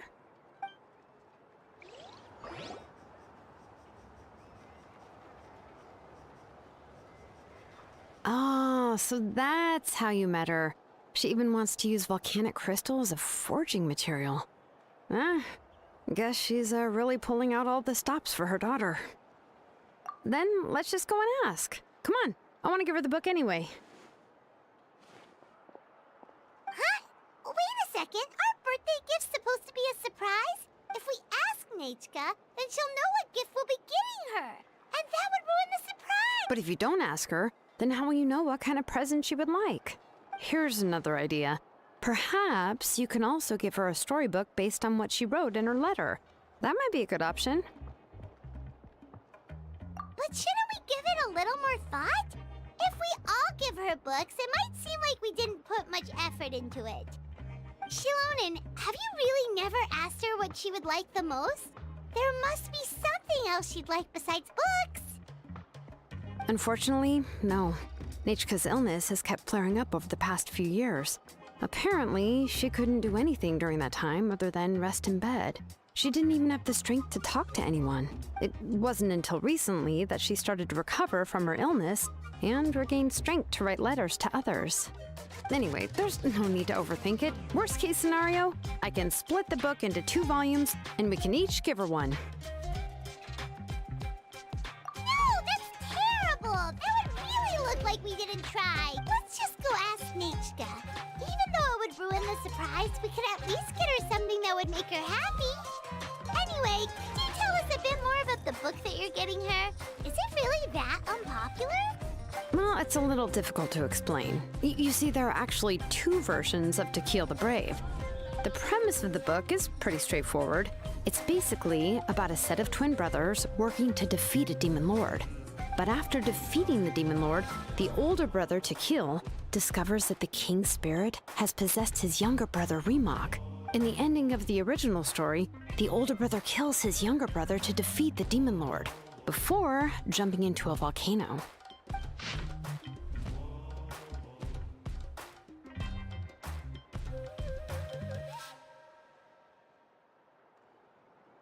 I remember there was one line that was super popular at the time. If I still remember right, after being possessed by the goddess Coatlicue, Rimac said, "I do not wish to see your blood be reduced to ash, but I have seen the light of your heart and spirit. Remember my name, brother. As long as you remember me, I will never have left." The other version was released only recently. The author heard a suggestion from someone and suddenly decided to try and make a stake in the fairy tale market, so the story was revised. In the revised version, the brothers killed the demon lord together and both survived. According to the author, this gave the story a happy ever after kind of ending. However, the revised version was not well received. After a month on the market, it had hardly sold any copies and the books were collecting dust on the store shelves. The store owners desperately tried to get rid of the book and have resorted to all sorts of promotions and discounts to sell it. Even now, the only edition of To Kill the Brave you can find in the market is the newer one, whereas the older edition is nearly impossible to find. Anyway, I couldn't bring myself to give such a poorly rated book to Nechka, so I spent a few days looking and managed to find a few copies of the old edition in a warehouse. I picked out a copy that looked relatively new and wrapped it up as a present for Nechka. If you're interested, I can give you this extra copy to read. The pages are pretty old though, so please be gentle with it. Oh, and here's a copy of the newer edition too. They gave me a free copy when I went to buy some chocolatl. So that's how they're trying to sell off the book. Could it really be that bad? Even Paimon's curious now. Okay, but you'll have to carry Paimon for a while. Once Paimon's done reading it herself, she'll Let's get going. Celestoli lives pretty far from the tribe, so it'll take us some time to get there.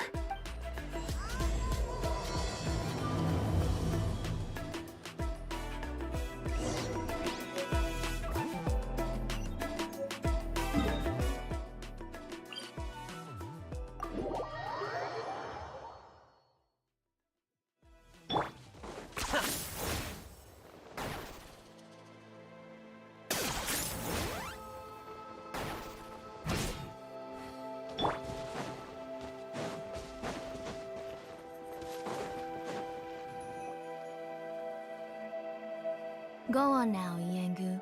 Nechka is still resting. Hey, Tlasoli, we're here!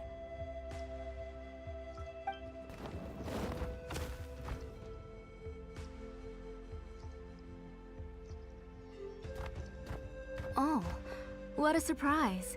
And even Shilonin is here too. Oh, it's been a while since I've seen you, Auntie. I received Nechka's letter. She wanted a copy of To Kill the Brave, right? Well, I've brought the book for her.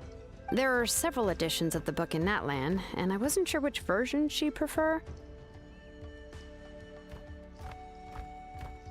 I asked a messenger from the Scions of the Canopy. It seems this softcover edition is one of the most popular options, so I brought it for Nechka. You haven't changed a bit, Shilonin. Let's go inside. I was just boiling some chocolatl, so you can all try some. Shilonin used to love drinking chocolatl. When she was little, she would always have several cups every time she came to visit me. You were already a big girl by the time I finally had my Nechka. Alright, for now let's... Oh, Auntie, let's go inside. Traveler, please help me get her into the house. Oh, Paimon will help too! Be good, Yengu, and don't get in the way. All right, let's get indoors. Watch your step, Auntie.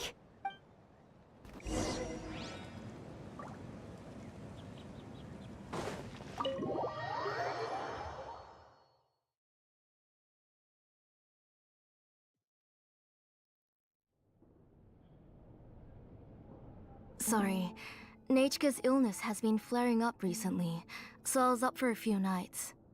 I suddenly started to feel dizzy in the sun. I hope I didn't scare you. Have a seat. I'll fetch you a few cups of chocolatl. Please wait a moment. Oh, I've already brought them over. This cup's for you, Auntie. And these are for you too. Chocolatl? What does it taste like? Paimon's heard that it can be pretty bitter. Traveler, could you give it a try first? Oh, don't worry. Auntie always adds a lot of sugar. It won't be bitter.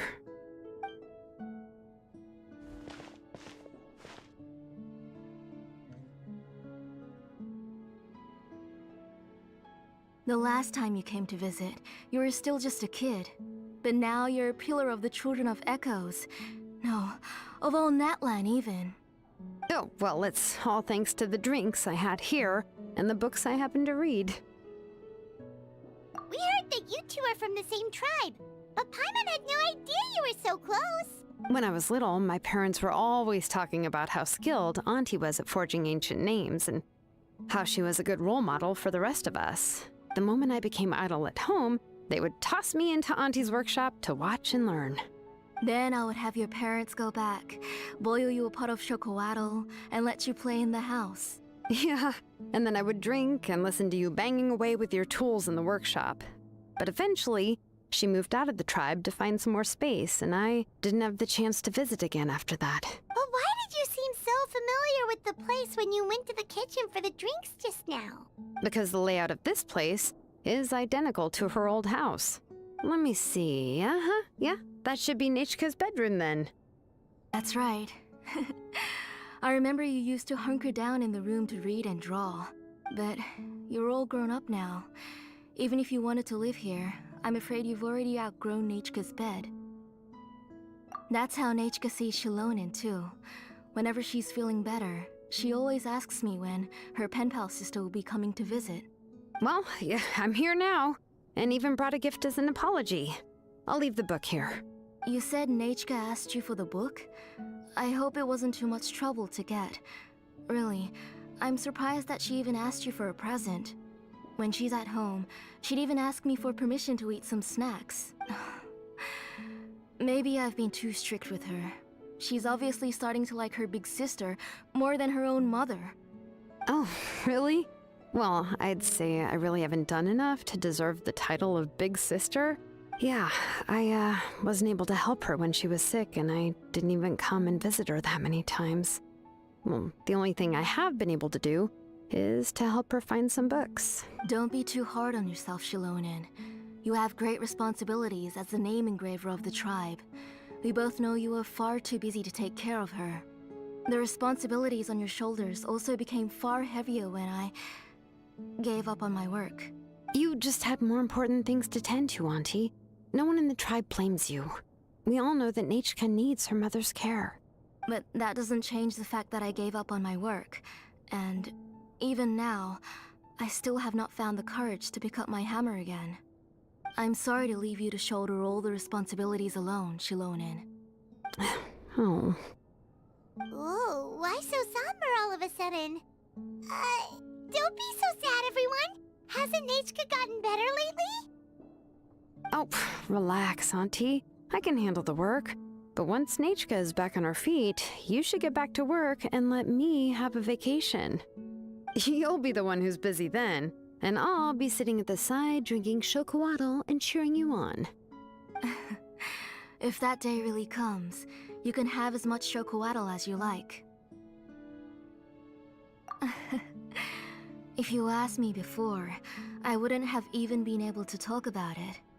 But now that she's gradually recovering, I've also gained some courage to face what happened back then. Nechka's illness actually originates from the Abyss. That night, I was in the tribe, having a discussion over the Ford finish-out discussion.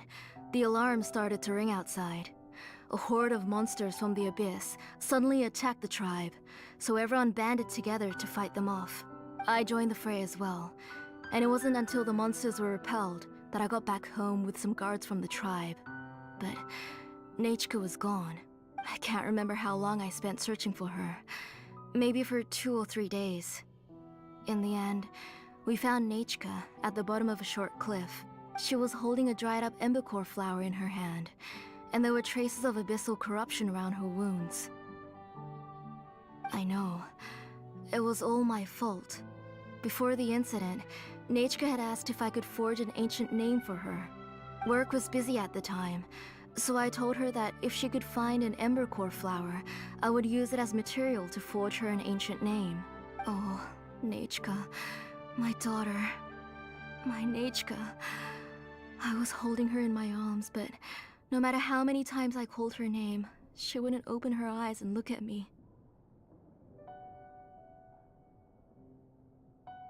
I was the one who decided to move my workshop to the outskirts of our tribe for work, and I was the one who left her home alone.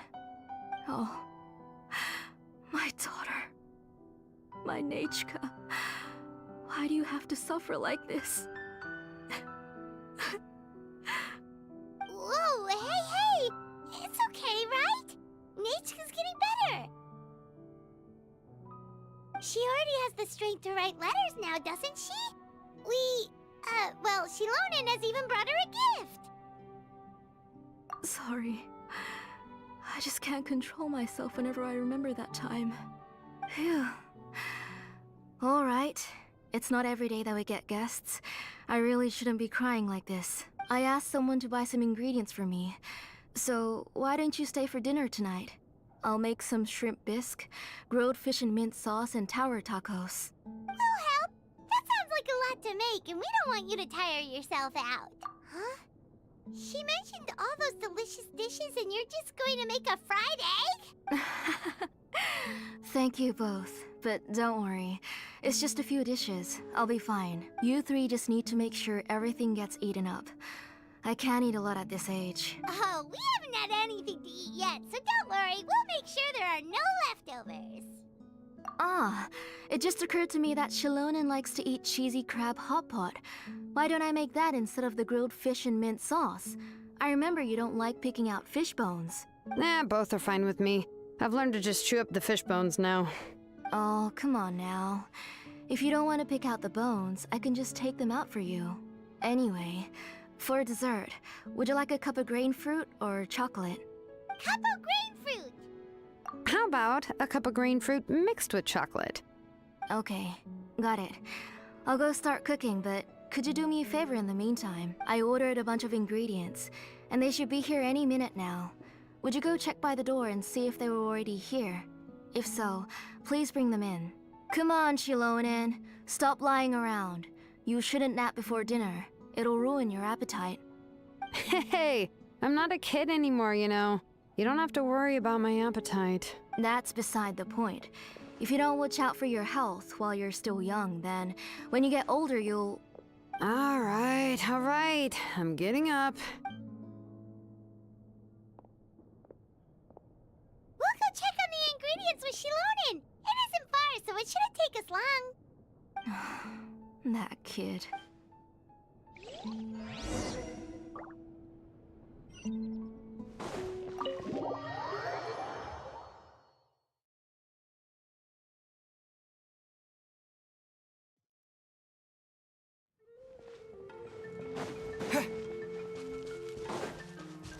Okay.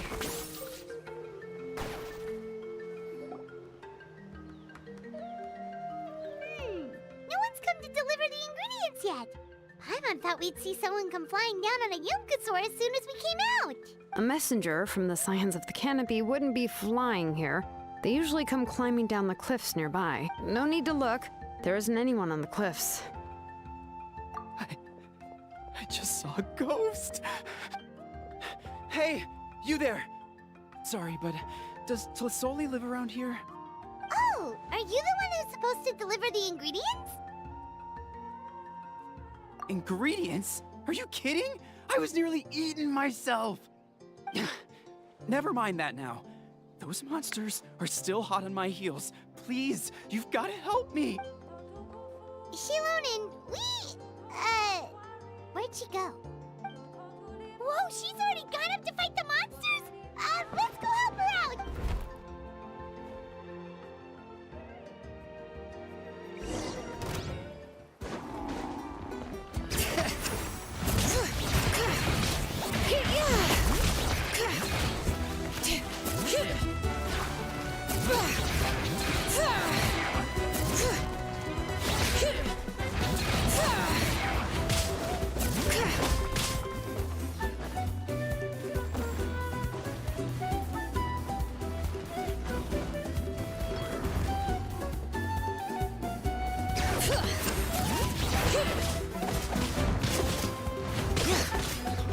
Spring forth! Scatter! Look alive! I got him cornered!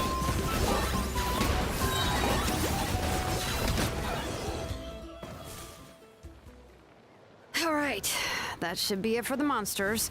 Yeah, was easier than I thought. Oh, it also seems we're in good luck. The goods weren't damaged either. Strange. We didn't see any monsters on the way here. Yeah, right.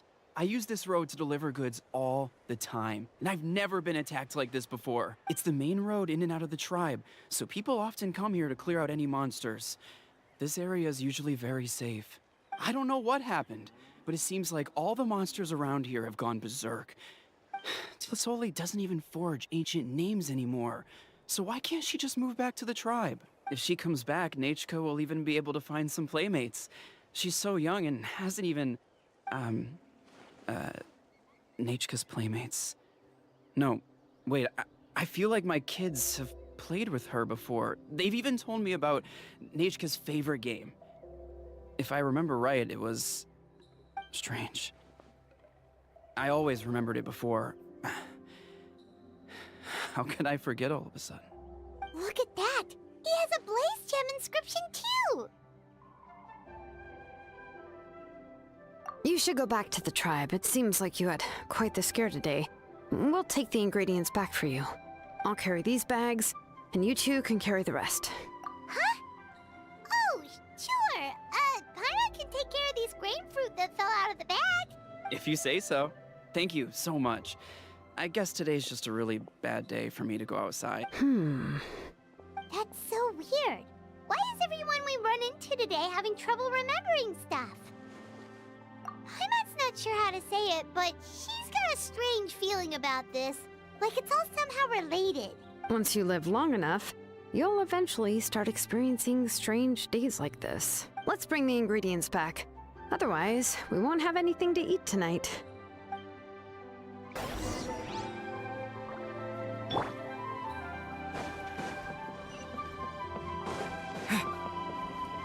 Okay. Let's do this then!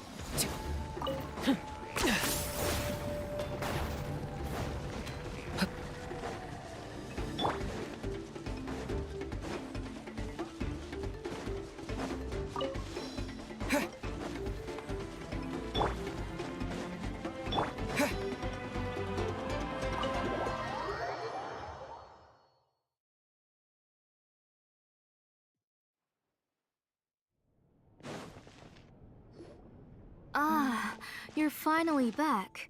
What took you so long? I was starting to worry. Oh yeah, we ran into some small problems, but everything's fine now. All right. As long as everything's okay now. You all have a seat. I'll get the food ready. It won't take long.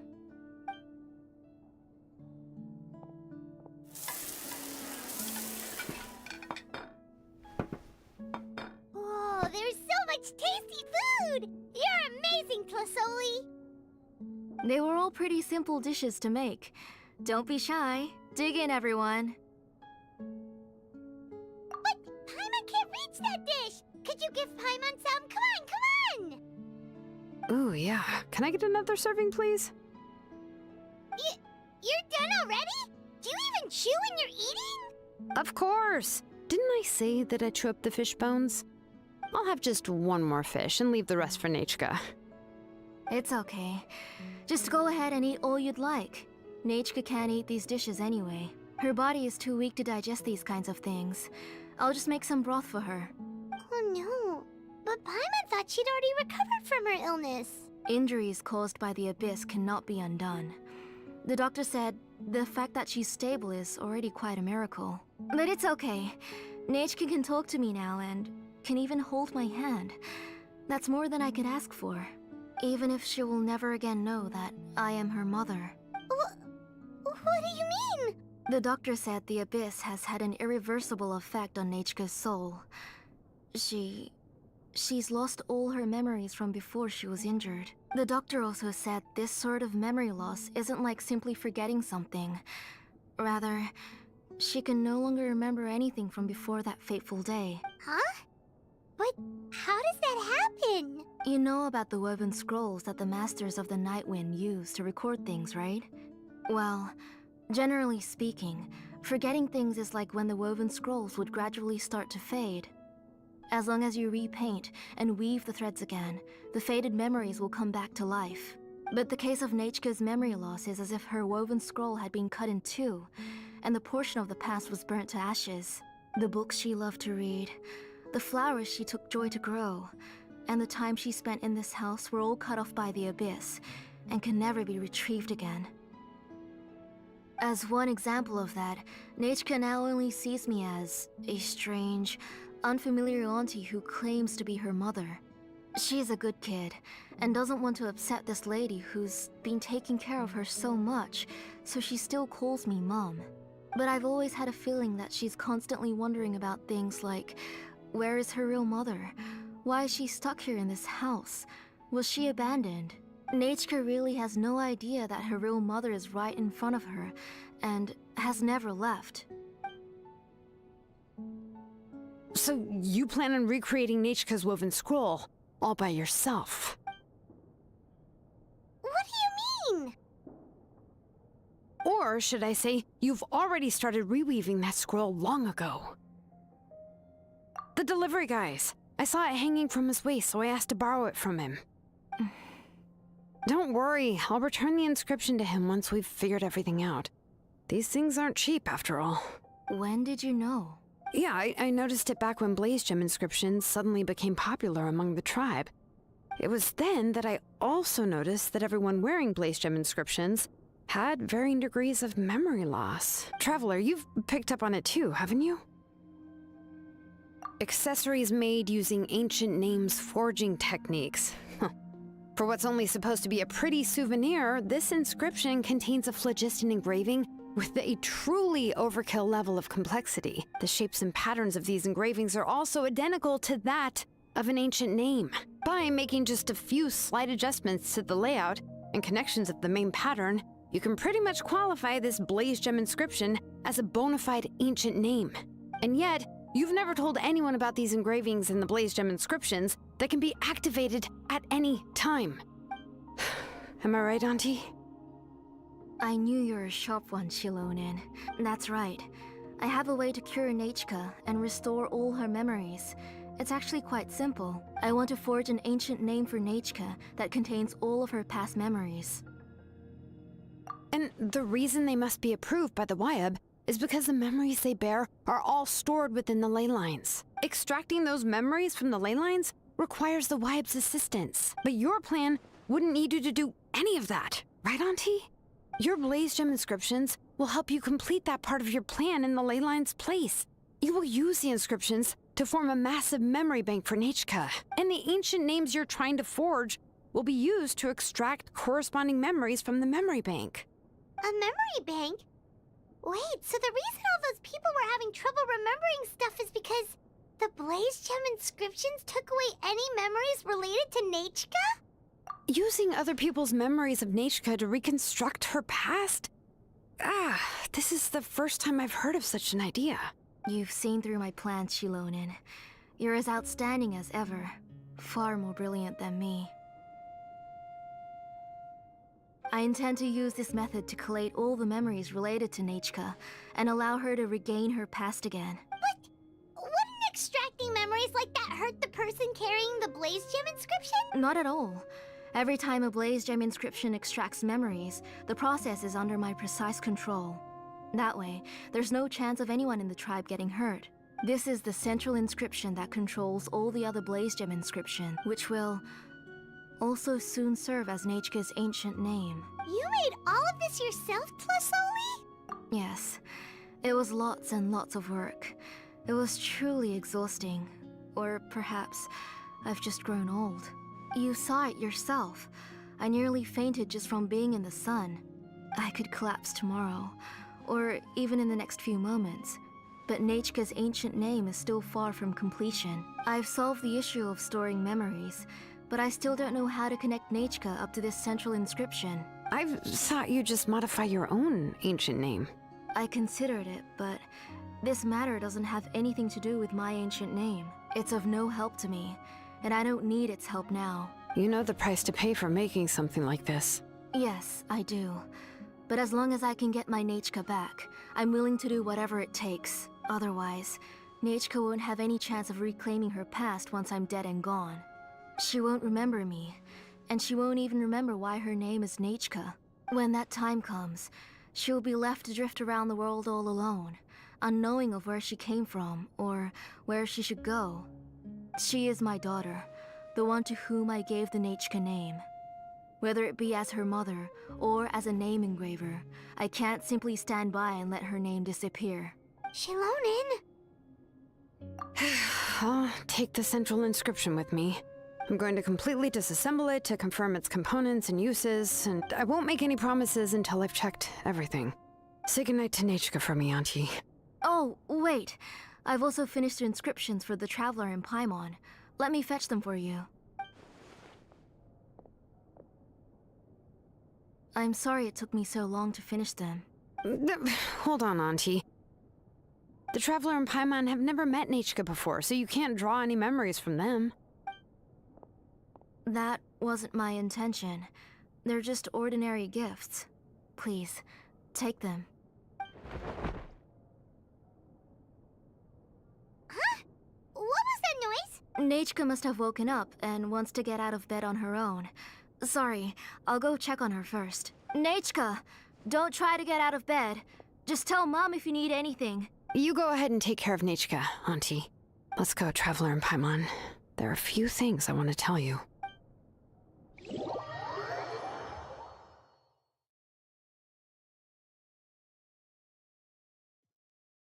Let's head back to the tribe first. There are some things I need to get from my workshop.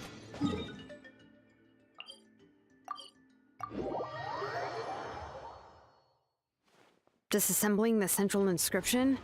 It's not going to be easy.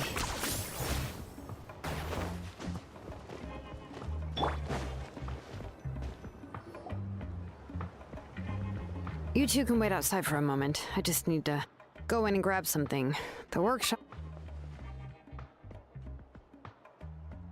Oh, yeah, that's not really what I mean. It's not the mess that's really the problem. It's just that the workshop is cluttered with way too much stuff. Books, files, and even ancient texts I got from the Masters of the Nightwind.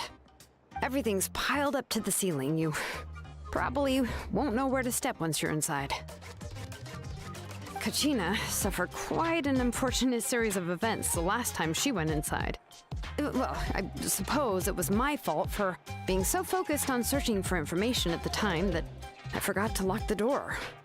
After entering the workshop, she was shocked to find herself face to face with a massive woven scroll from the Masters of the Nightwind, and then she turned around and knocked over a huge stack of forging blueprints. She tried to step out of the way, but tripped on a poster tube that was behind her, and then boom! The forging blueprints came crashing down right onto her head. Oh no! She's lucky I noticed in time. I found Kachina in a daze and managed to save her before an entire set of the history of the Children of Echoes was about to bury her. I then dragged her up to the second floor. Ever since then, Kachina always waits outside the door and doesn't dare take a step in whenever she comes to see me. Yeah, you're an artisan and craftswoman after all. We thought there would be weapons and armor hanging all over the place. But it seems more like a library than a workshop. Well, my primary work is forging ancient names, which is much trickier than making swords and tools. Aside from the necessary craftsmanship, I also need to consult many ancient texts. You probably already know that each ancient name represents a certain spirit, behind which are countless related stories to support it. In other words, the essence of an ancient name is the physical manifestation of a certain spiritual will. And as a name engraver, when I'm working on a new ancient name, I'm not only trying to give it a physical shape, but more importantly, I'm also trying to understand the spirit contained within the name. And to do that, I have to collect as many related stories as possible and read through them all. But, as you might know, people tend to add a lot of extraneous details when it comes to stories about themselves. For stories that have been clearly exaggerated or altered, I must gather other related stories and information as cross-references.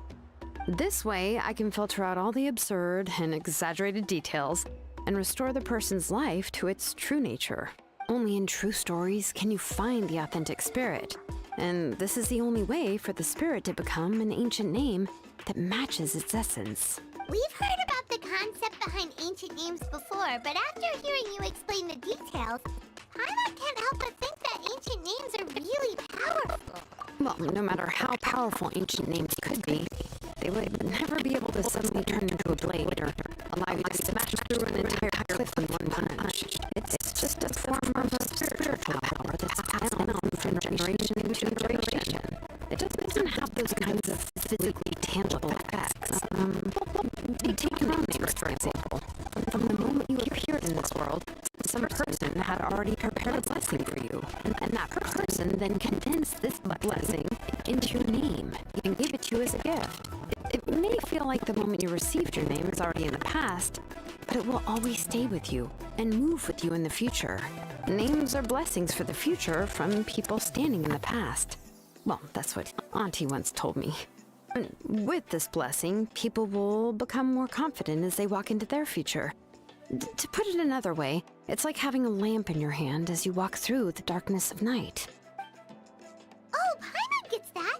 If you're alone when you're walking in the dark, it's easy to get scared and tired quickly. But if someone else is walking with you, then it won't be nearly as scary. And, well, you might still get tired, but it'll still be a whole lot better than walking alone. The Traveler always has Paimon by his side, though, so he'll never have to worry about that. Oh, Paimon sure many wish they could be in your shoes, Traveler.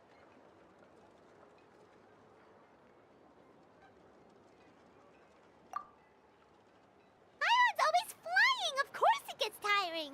But we're getting off topic. We can talk about that later.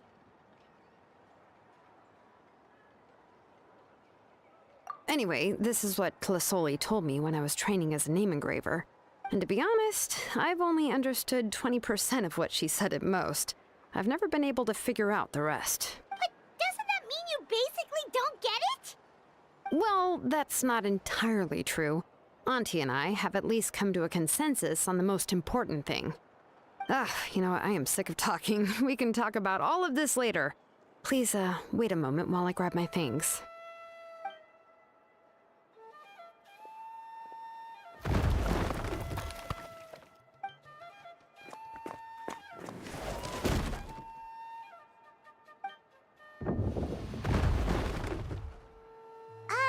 Did you hear a whole section of something collapse in there just now?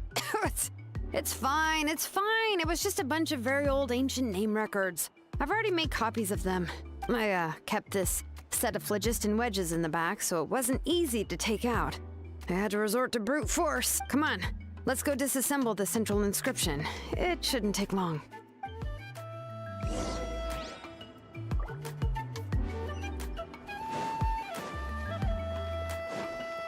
Okay. You really are a one-trick pony, you know.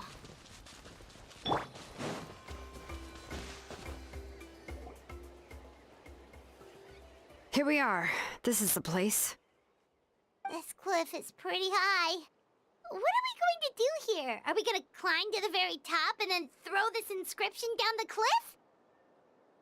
I'm going to use phlogiston to make an engraving circle on the cliff wall.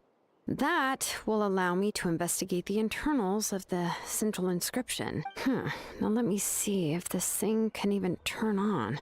I was still an apprentice last time I used it. Before we attempt to engrave the inside pattern of an ancient name with phlogiston, we always use this to draw out the engraving diagram on a cliff or open ground. Only after we've confirmed that phlogiston can flow properly through the internal engravings, can we start formally working on the small internal engravings of the ancient name. If we want to dismantle the central inscription in a non-destructive manner, we'll have to use this thing. I really don't want to engrave such a large diagram with my bare hands. Oh, so you'll be able to see what it looks like on the inside without ruining Tlasoli's inscription? For the most part. If it were just an ordinary unfinished ancient name piece, I'd just take it apart and pour phlogiston into the internal engravings to see everything. But since it's a central inscription, it would be better not to destroy the blessing that Auntie has prepared for Nechka. So, Shilonen, does this central inscription fall under the 20% you understand about ancient names, or the other 80% you don't understand? Oh, don't worry. As I said, Auntie and I share an understanding of the most important principle, which is names are intrinsically valuable. Only by having names can things be sorted and categorized. They allow the world to become more orderly and identifiable. For example, when I order ore, I would usually say I need volcanic crystals of about 35% purity and no more than 3% of impurities. Without specific names, I would only be able to go to the ore merchant and say, I want this and this. No, this isn't it. That one. No, not that one either. Yeah, you see what I mean? Names are a crucial part of how we standardize our workflow. Without names, the work would be impossible. Yes, because forging ancient names is first and foremost a technical job. There's no debating that. As for the question of why it's important, as long as it does not affect your ability to perform your work, you'll gradually understand it as you put the process into practice. After all, creating an ancient name is quite the complicated process. Well, let me break it down even further. We're not in the tribe right now anyway. Essentially, by forging ancient names, I'm assigning nicknames to the heroes in Natlan's history. Giving someone a name is a subjective expression. You just need to express your hopes and wishes for them. But giving someone a nickname is a much more objective expression. To come up with a fitting and accurate nickname requires much thought and observation. If ancient names or nicknames aren't descriptive enough, no one will remember them anyway. So the best I can do is gather all the information I could and try to come up with the most fitting nicknames possible. Even a minor mistake in the process could cause people to misunderstand the nickname. For a name engraver such as myself, such mistakes would be considered a major blunder.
Trying to come up with a nickname for Shilonen. Besides, all of Paimon's nicknames have been very descriptive.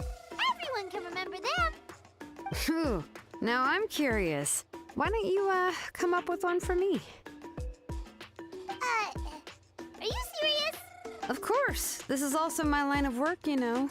Go ahead. A nickname?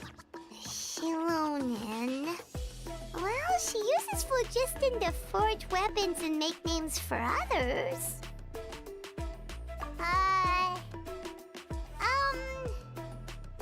Smith? Yeah, not bad. And quite fitting, too. I'll remember it. But, you should keep observing my work, Paimon. Maybe you'll come up with an even better nickname. Right, okay. Time to make like a smith and start smithing. Watch closely.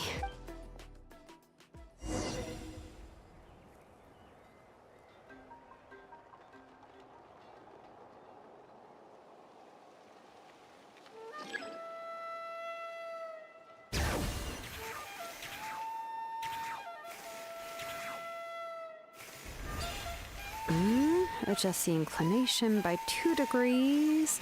Stop. The error margin is within an acceptable amount. but I'll extend the inscription link a little more just to be safe. I'll leave some space here. When the linked engravings are activated, the inscriptions here will overlap with each other. And there! That should complete the flow.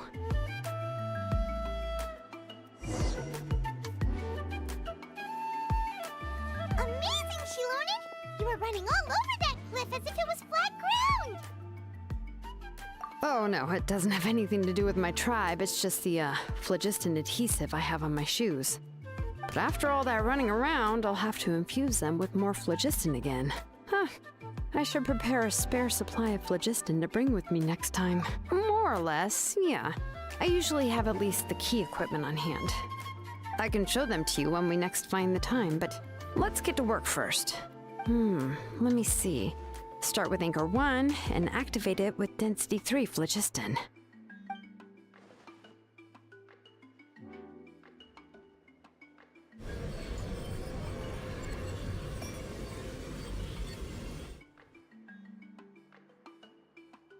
Whoa! A super huge diagram just appeared! Tlasoli's central inscription is even floating!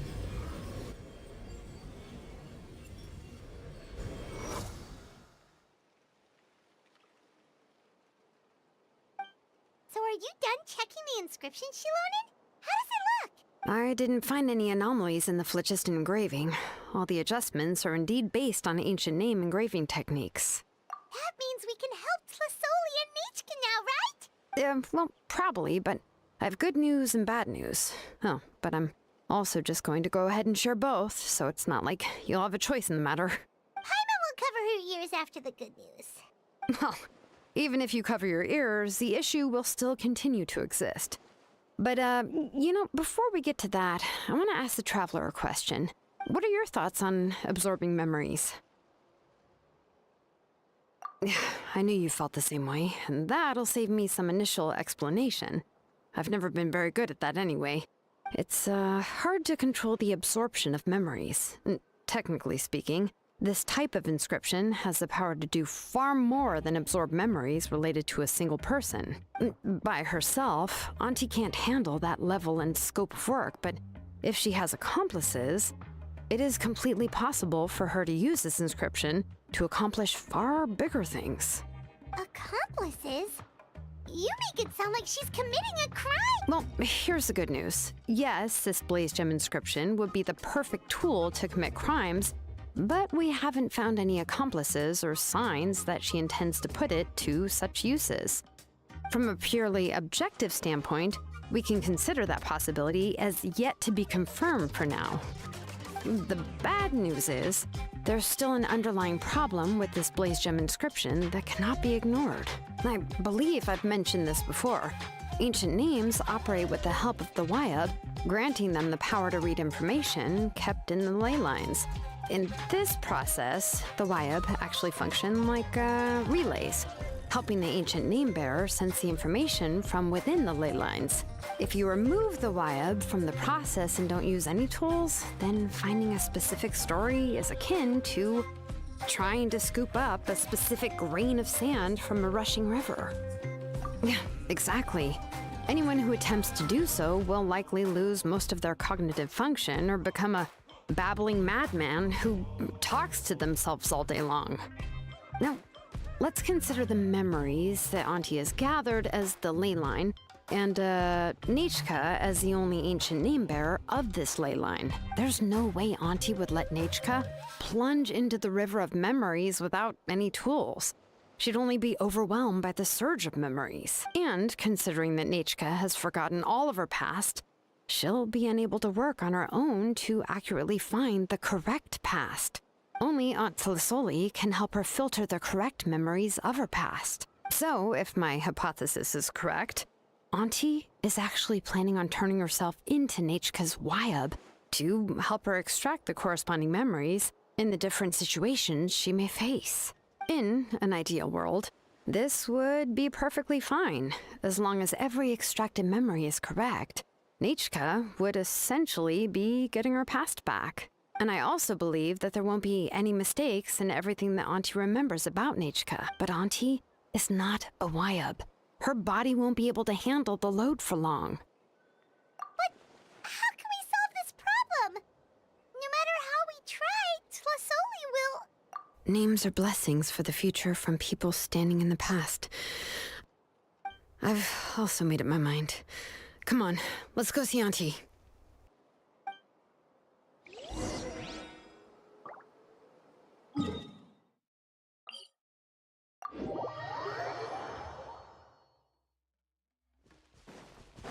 Okay.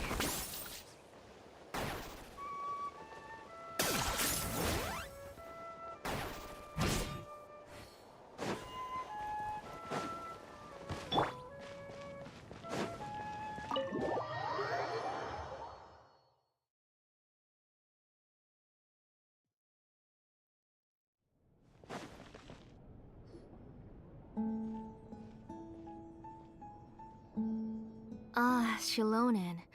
It looks like you've made your decision. Am I right? Yes, here's some research that I've done. You can reference it to modify the way the central inscription operates. I'll also help you continue working on the Blaze Gem inscriptions, but I must have complete control over all the inscriptions and the ability to oversee their uses. The memories that can be absorbed by the inscription will be limited solely to Nechka's past. We'll plan a set time frame together from which the memories can be drawn from shortly. If you attempt to extract any memories beyond this scope, then I'll consider that as committing a criminal act and halt all work related to the central inscription. After the memory bank is constructed, the Blaze Gem inscription's absorption functions must be stopped immediately. Only functionalities for outputting memories will be kept. I accept. Thank you, Shilonen. Auntie, you know I can't stand it when you do this. If you needed my help, you should have just said so. There's no need to beat around the bush like you did. Using technology for ancient names to forge other things without permission is no trivial matter. Yes, it's a major departure from the technology's intended use, but it's nothing compared to a child who needs help, compared to a name that's about to be lost. But once this is all over, you must come with me to see Pakal and discuss everything that happened. That's fine. I'm willing to accept any punishment for my little Nechka. All right, let's clear off the table and come up with a plan. I need some time to consider how to let Nechka control the Blaze Gem inscription on her own and extract the memories from her past. Oh, by the way, did you give the book to Nechka? How could I just hand her a birthday present that you specially brought for her? I've picked out a box and packaged it up. Wait till her birthday and then bring it to her. It'll be a nice surprise. No, it's just an old book. There's no need to...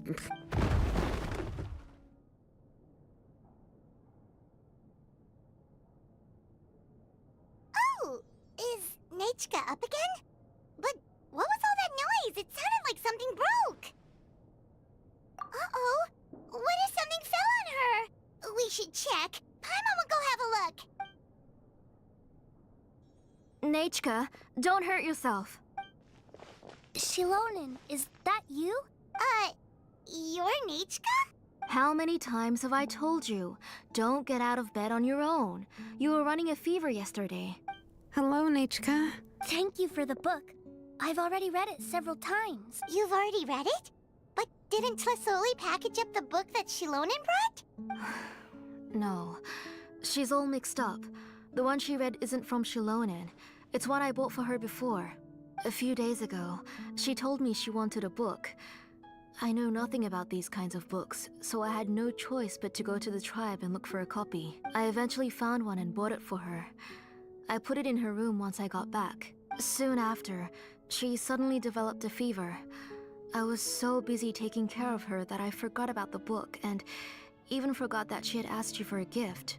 Auntie, do you know which version of the book you bought? Which version? The shopkeeper said it was the one with the perfect ending to the story. Apparently that's the only one you can find on the market now. Oh, it's all my fault. You wasted your money and now it won't even be a surprise. Oh, it's all right. It's just a book. As long as Nechka enjoys it, that's what matters. Oh, right. Nichka probably doesn't know us. You're Paimon and Mr. Traveler. Mom told me about you. Oh! Seems like everyone knows who we are now. Yeah, Nichka seems to be doing pretty well today. Since she's been stuck indoors for the last few days, why don't we take her out for a walk?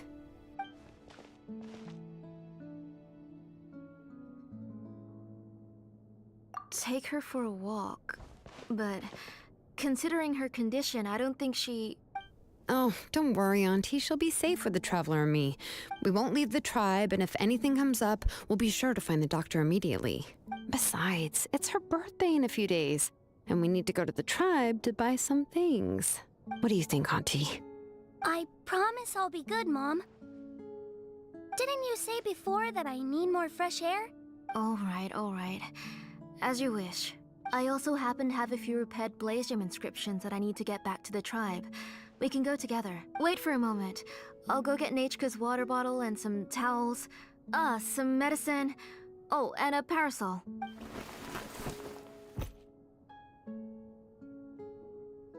Talk about being prepared. It doesn't hurt to be prepared. Okay, let's go.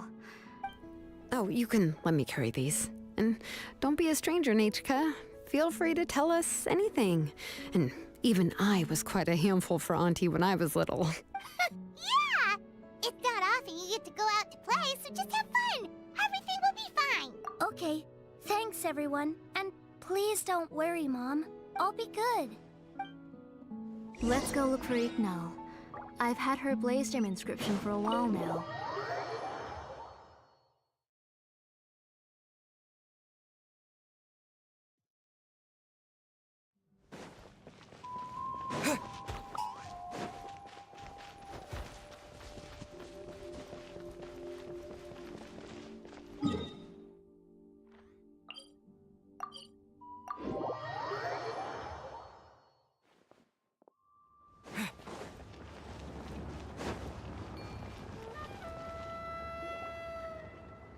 Tosoli, what brings you to the tribe today? Oh, and Nichka too! Oh, she seems to be doing much better now. She's even out and about. I'm sure it won't be long before she'll be playing with Janelle and the others. I hope so. Here, Ignal. This is your inscription. I've finished repairing it. Oh, thank you for bringing it back for me. Oh, by the way, I came across a piece of good quality ore a while ago. I was thinking of using it to make some pretty jewelry for little Nichka. I remember that Nichka would become so happy every time she saw a shiny ring. Right, Nichka? I'm sure she'd love that. Thank you. My pleasure. Give me a moment. I'll bring the ore. Oh, I can make the jewelry for her. What kind would you like, Nichka? I would like... Something shaped like an embercore flower would be nice. She was always asking me before to make her an ancient name with an embercore flower design. Noted. I'll make that as a gift for her next birthday. Sorry, Nichka.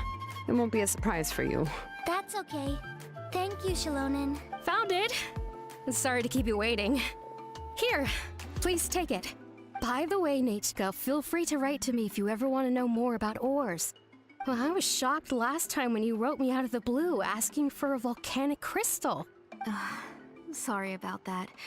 She can hardly contain her curiosity now that she started to recover. She's still too weak to go out whenever she wants, so she begs me every day to help her write letters to people in the tribe about all sorts of things. That's how you know she's one of the children of Echoes. It's normal for us to be interested in ore. Everything's looking up! Oh, we're just like the main character in the new version of To Kill the Brave, when he was about to save his brother Remak. According to the story, we should be right around... let Paimon see... To Kill prayed to the goddess of mountains and fire. Let my brother's name ever live on! I am willing to sacrifice my heart and blood in return. The goddess replied, I've heard your prayer, but your brother is no longer your kin. His name has sunken into the deepest of depths.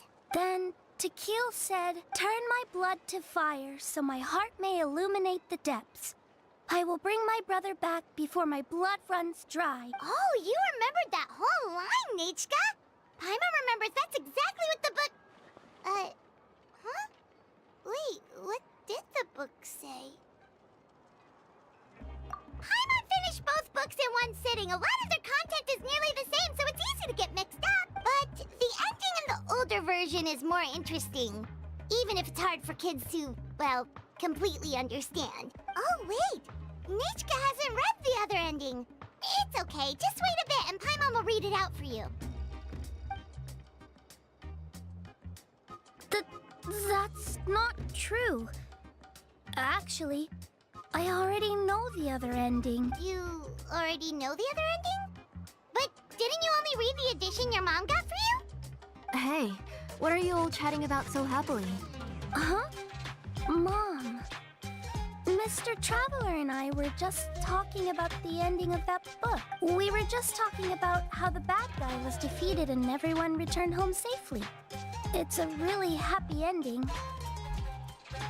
Aren't happy endings always nice? But if you already read the whole thing, then what will Mom have to read to you at bedtime? Guess you'll have to go to bed early tonight. But I'll buy you some more fairy tales next time, okay? Okay, Mom. It's pretty good quality. I'll be able to give Nechka a beautiful and durable piece of jewelry for her next birthday. But, you know, for now, let's focus on celebrating her upcoming birthday. Where are we headed to next, Auntie? Next, let's visit Apishpalan. He should be close by. Stay close, Nechka. Don't go too far. Yes, Mom.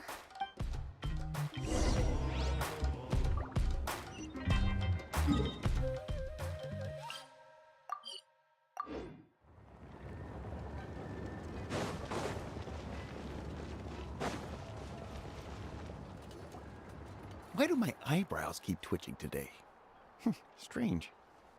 That means you're about to hit the jackpot, Apishpalan. I didn't expect to have 2 name engravers coming in today. Welcome. What are you looking to buy, Tlazoli? I'll give you a discount like usual. Whoa! Offering a discount just like that? Tlazoli sure has connections. She was once our name engraver, and did a lot for the tribe. It's only fair that I offer her a discount. Thank you for your generosity. I've finished repairing your Blaze Gem inscription. Here, have a look. Come on, Nechka. Say thank you. Thank you, sir. Oh, so this is Nechka. Tlazoli has shown me some pictures before. It looks like you're doing much better now. How about this? Go ahead and pick anything you'd like from the store. Think of it as a gift from me. No, that's all right. Mom told me that you've already given a lot to our family. Oh, well, that was for your family. I've never given anything just for you. If you don't feel like it, you can also let your mom choose for you. Oh, no need to stand on ceremony, Auntie. Go ahead and pick something for Nechka. His drills and small clamps are good quality. The measurements of each part are exact, and they're always very durable. I always come here to buy things if I find myself in a pinch. Oh, do you have any child-friendly safety scissors? I remember seeing a few different styles. I have a few in stock, but I put them in the back. Let me bring some out for you to pick. Oh, no need to bring them all the way here. Why don't we just go in the back and choose there? It should only take a moment. I don't know much about that kind of scissors. Why don't you just go yourself and... Well, there are too many different designs and varieties of kid scissors. If you don't come and help me choose, I won't be able to pick one that Nechka would like. Come on, Auntie. It'll only take a moment.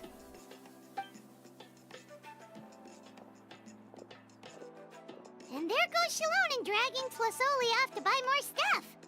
Ooh, what a busy day. I won't run off. Paimon, who's your favorite character in To Kill the Brave? Paimon's favorite? To Kill, of course. He went through a lot to rescue his family. In the old version of the story, he was never able to reunite with his family, but he was still really strong and fought as best as he could. What about you, Nechka? Which character do you like?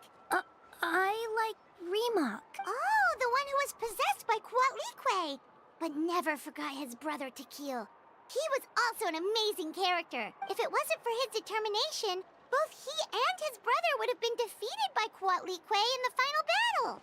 Of course! A story's only interesting if you can really get immersed in it. Hey, Nechka, why don't we play pretend? You can be Rimac, and Paimon will be Tequil, okay?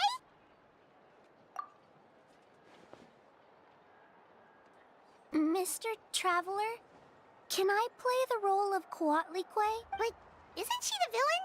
In the old version, she even ate Rimac and took on his appearance. Ah, right. She read the version with a happy ending. And that one, Coatlicue was defeated and the brothers both survived. Well, it doesn't matter. Only the lines at the end were different. You can go on ahead and say your favorite lines, Nechka. Paimon's read both versions, so she'll be able to play along. My favorite line is the one from the end. It's... Come here, Nechka. Look at you. You're sweating. Mom! Let me wipe your forehead. Now, drink some water. This child. You forget everything as soon as you start playing. We've picked something up for Nechka. A Paishpalan will deliver it to Auntie's house once he's packaged it up. How was Nechka? Oh, we were just about to get to the exciting part. Really? Oh, now that Paimon thinks about it, Shilonen has dragged Tlisoli away from us a couple of times now. But why? Let's talk later. Just trust me and act normal for now. Oh, we should head to our last stop, Auntie. It's real hot today, and we shouldn't let Nechka be in the heat for too long. Right. Let's go see Chevin and head back home.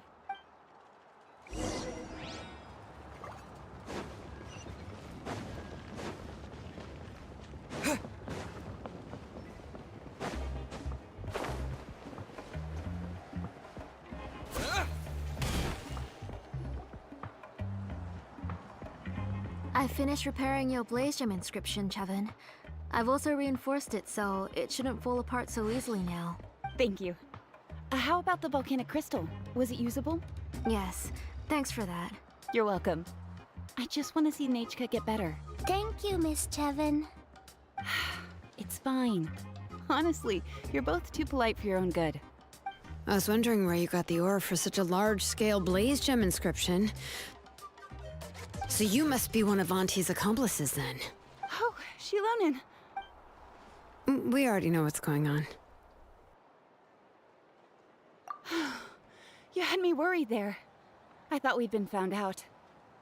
We'd be in real trouble if Pakal ever got wind of it. To be honest, I won't be able to cover it up for much longer. I've been traveling away from home every few days, and the ore reserves have noticeably decreased. The last time Pakal came and asked me about it, I could only say that I'd been using up a lot of ore to research new styles of jewelry. As for why I had been leaving so often, I said that I had found a new ore vein and wanted to extract some new gems from it. Sorry. I've been talking my head off. Please. Sure, we can sit for a moment, but... Miss Chevin, can I go see some of the jewelry over there? You mean Amisha's work? Sure, go ahead. Remember to stay in the shade as much as you can. Paimon wants to go too! We'll go together. Paimon hasn't looked at Natlan's jewelry very closely yet. Really? Then Paimon's gonna take a good look at what they have! You haven't bought any jewelry for a while, Auntie. Why don't you pick one out? Come on, Nechka! We don't know anything about Natlan's jewelry, so you can help us pick something out! Mr. Traveler, Come here, Nechka. Huh? Sorry, Chevin and Shilonen, but it's already getting late. We should be heading back now. It'll be Nechka's birthday in a few days, and there's still a lot for us to do before then. No problem. I'll be sure to bring her some beautiful jewelry to celebrate. Mom,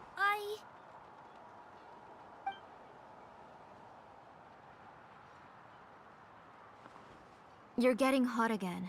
Here, Mom will carry you. Let's get going. You forget to take care of yourself once you start playing. Let's go back and we'll have a talk. I didn't. Nechka, I never taught you to lie. Sorry, Mom. Nichka's looking at us. Paimon feels like something's not right. What should we do? No, Nichka was having so much fun today that she forgot the time. It's not a big deal. Let me help carry her home. I'm worried you would also have to recover if you carried her the whole way. No, it's fine. I'll carry her. Let's go, Nichka. It's time to go home.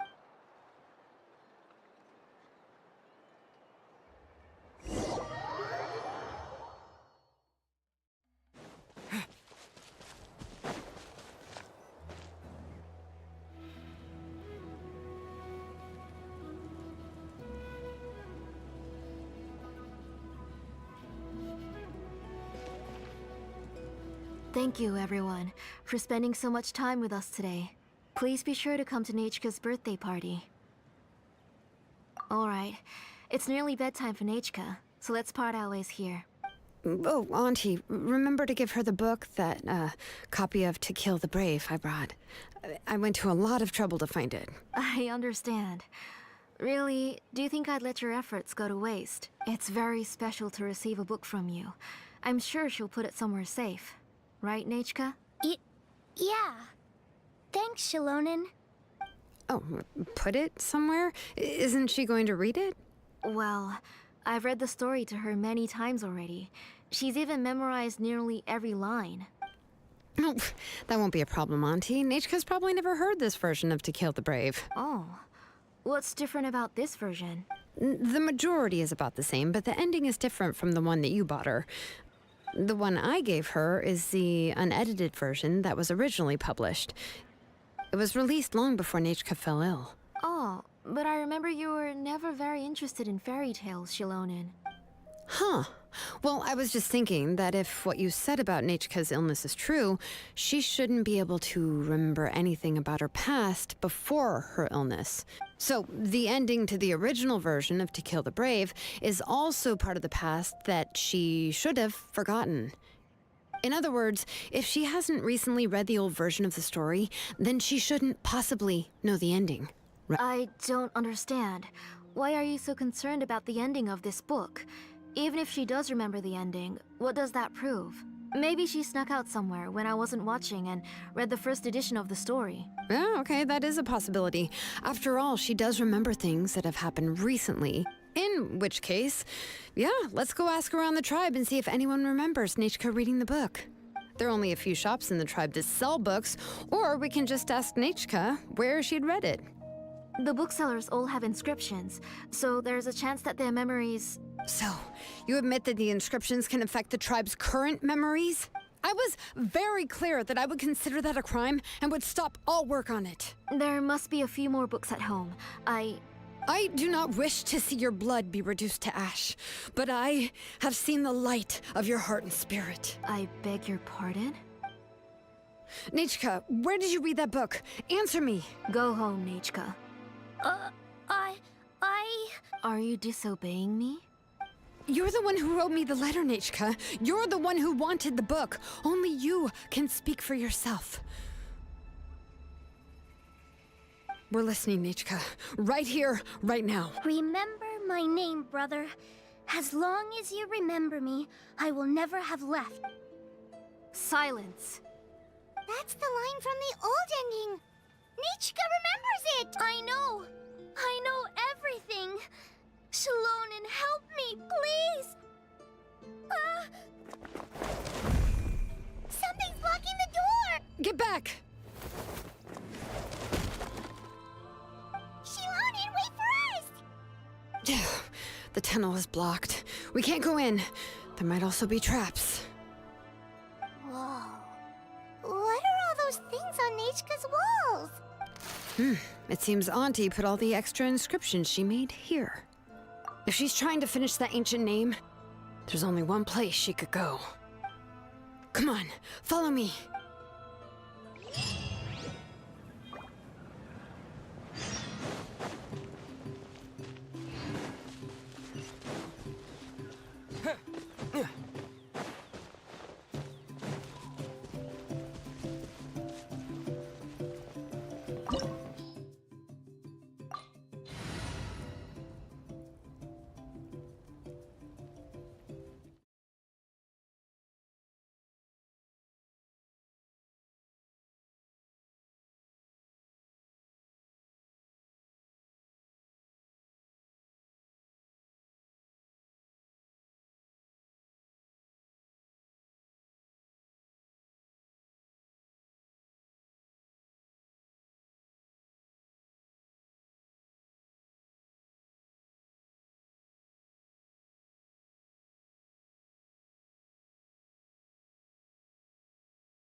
What is this place?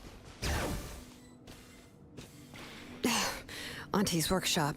It was supposedly closed after she stepped down from her position in the tribe. But it appears that we've all been deceived.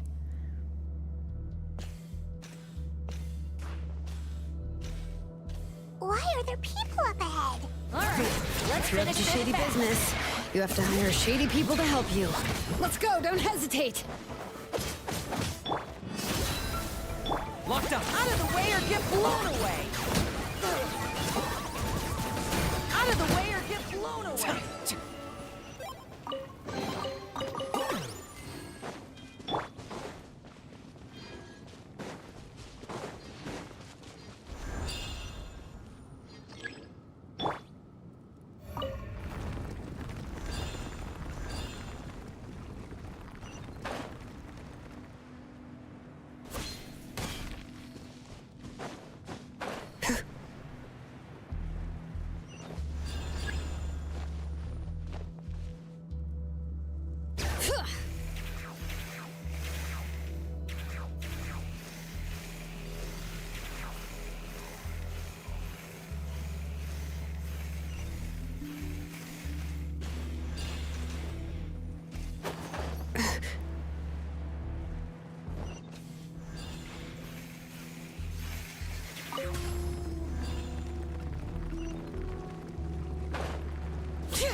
I got him cornered!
Alright, let's finish this fast.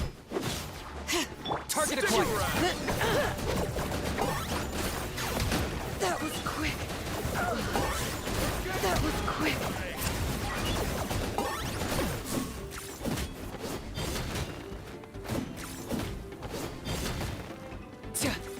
Don't mind forget it, dude. Let's do this then.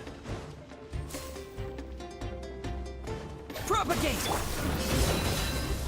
Locked up.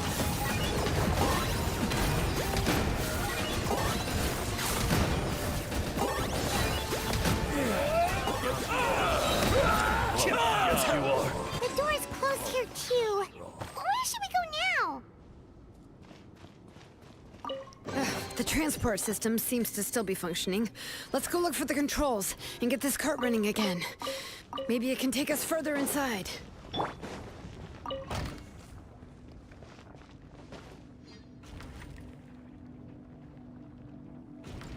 All right, let's keep going. All right.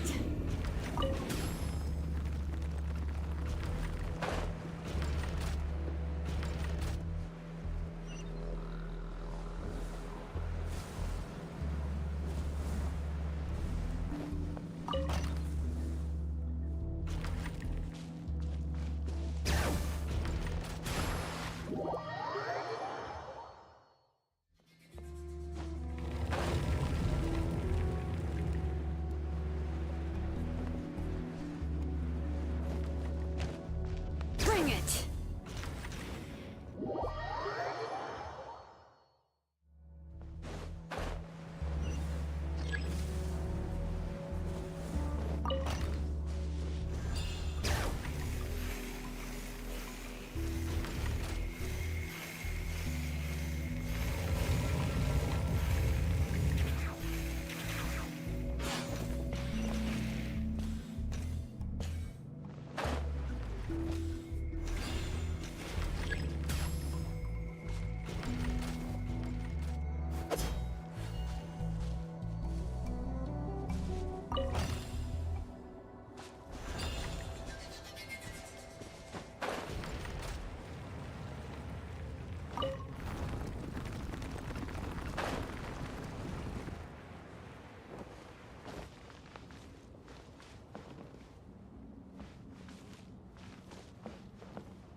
You got here quick.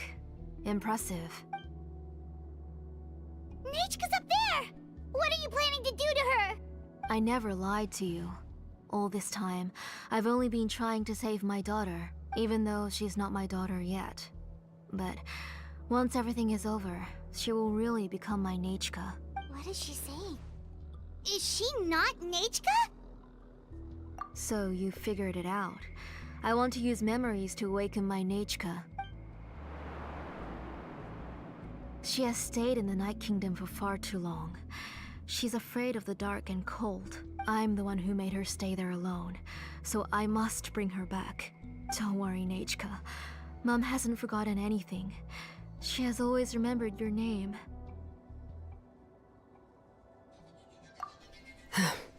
I'm afraid so. Then, who's that girl lying up there? She's a child from my tribe.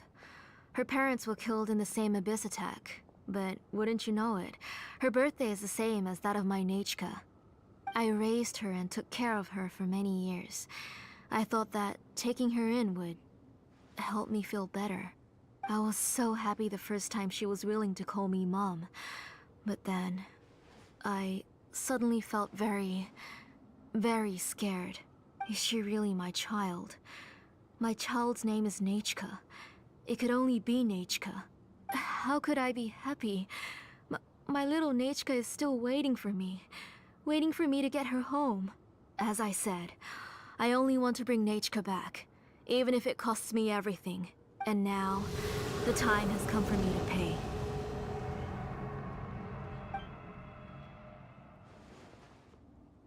As for my useless ancient name, it's finally time to put it to good use.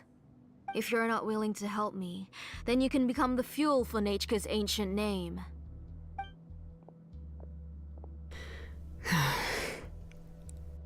Shilonen, you have yet to make a move. I take it you're examining the inscriptions around you. It's no use. I've already set up the Blaze Gem inscriptions, and the engraving diagram has already begun to run. It's all thanks to your ideas. Now, the central inscription will finally become Nechka's ancient name. After Nechka returns, I'll make sure to invite you to her birthday party. You're not gonna go up there, are you?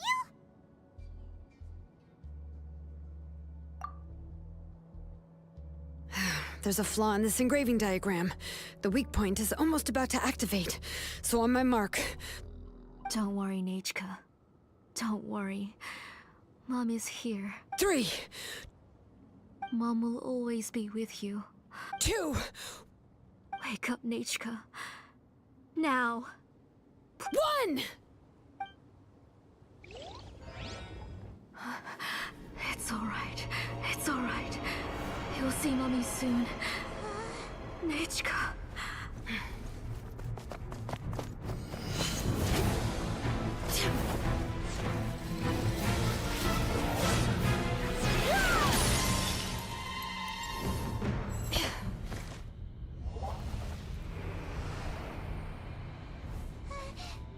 Keep back! Those are distorted thoughts.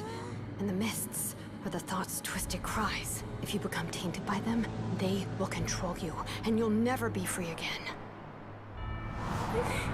Where are you? I don't want medicine. It hurts. It hurts. Why am I alone?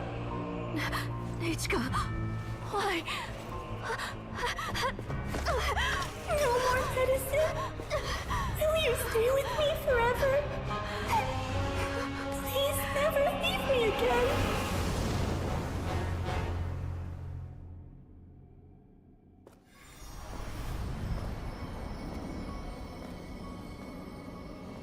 Tlasoli, you're the one who twisted Nechka's name into a shackling prison. It's time for you to hear her true voice. Stone engraved and echoing peaks converge, disperse, in ashes be reborn, for flames born anew, and the blazing dawn. Mommy will be with you, Nechka, always and forever. Mommy, I've always been with you. And now you're finally listening to me.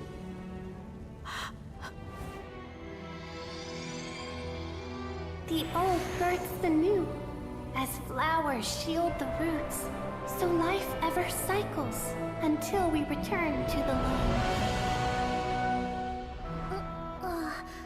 We've known each other a while, but we've never met. You're Nechka? Yes, but I still don't know your name. My name's Nepeka. It really suits you.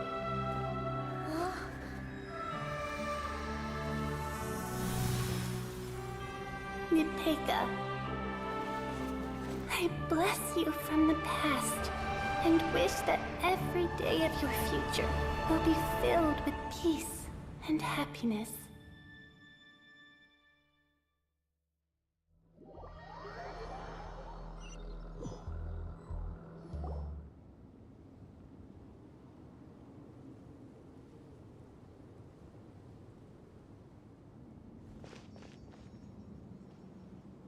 I saw Nachka and was speaking with her, but now... Where did she go? Nachka? Nachka? Where are you? Answer, Mummy. Please. Please. Shilonen, you saw her too, didn't you? You saw my little Nachka. I felt her hands and hugged her. I was right. I was right. Those gray shadows were just a minor mistake. I just need to restart the ritual again. Alright, I'll start it again and Nachka will... Have you still not come to your senses, Auntie? What senses? I was not wrong. Nothing about what happened was wrong. She's just a little upset and was trying to ignore me. That child sure knows how to throw a tantrum. But I understand. I can accept that. Enough, Tlasoli! The person you summoned with the Blaze Gem inscription wasn't the real Nachka at all. You collected memories of Nachka from countless people, but you forgot one thing. Among what you gathered were not only real memories, but also countless emotions. Didn't you realize what kind of emotions people would feel upon seeing Nachka's condition?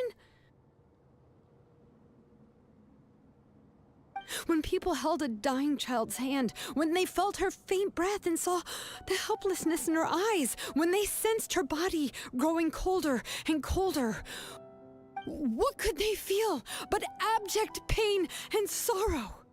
I took those emotions. You absorbed those emotions into the Blaze Gem inscriptions and solidified them as a piece of her past. Those gray figures were projections of that past. They could only reproduce the appearance of Nachka in her sickly state. What the real Nachka wished to say was drowned out by those twisted and painful thoughts. I didn't want things to turn out like this. All I wanted was to remember Nachka, to see her again. Nachka has always been with you, Auntie. Everything has long been recorded on your ancient name, the one you said was useless. You exhausted every option and sacrificed everything in the hopes of saving your daughter. That is undeniable. But have you forgotten the true meaning of your own ancient name? My ancient name is Undugu. The immovable love between you and Nachka has already been recorded in your ancient name, but you chose to ignore that. Names are blessings from the past to the future. You told me that, Auntie. You gave Nachka her name, her first blessing. But now, you've turned her name into a prison by taking an innocent child captive, and you've imprisoned yourself. Nachka is everything to me. Without her, I can't see any future for me. And as for blessings... What blessings have I had since the day she passed? I see her in my dreams every day, grasping my hand, telling me she's in pain, asking me to hold her.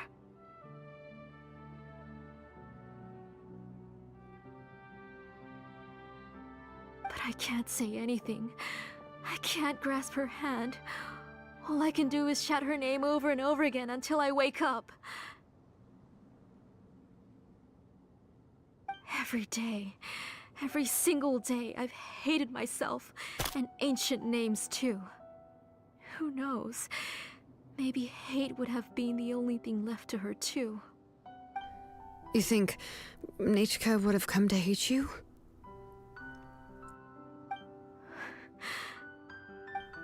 Auntie, do you still remember the last words Nachka ever said to you? Do you remember what her final words really were?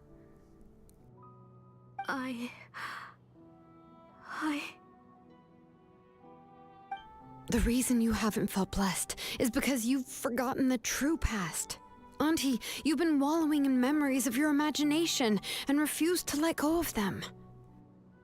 A name without a past is nothing but a withered tree with no roots, rotting without a future. It's over, Auntie. It's all over now. Slowly now. Why don't you stay lying down? Oh, on second thought, this might not be the best place to rest. Shilonen, Nichka, Napecha can already stand now, so we made our way over. Thank you, Paimon and Mr. Traveler. I'm fine, really. The real Nachka helped me just now, so it doesn't hurt much anymore. That's good. If you became Nachka, then this story would really become the To Kill the Brave. This isn't the place to chat. Come on, let's get out of here. But what about Tlasoli? Oh, don't worry. She won't be able to cause any more trouble now.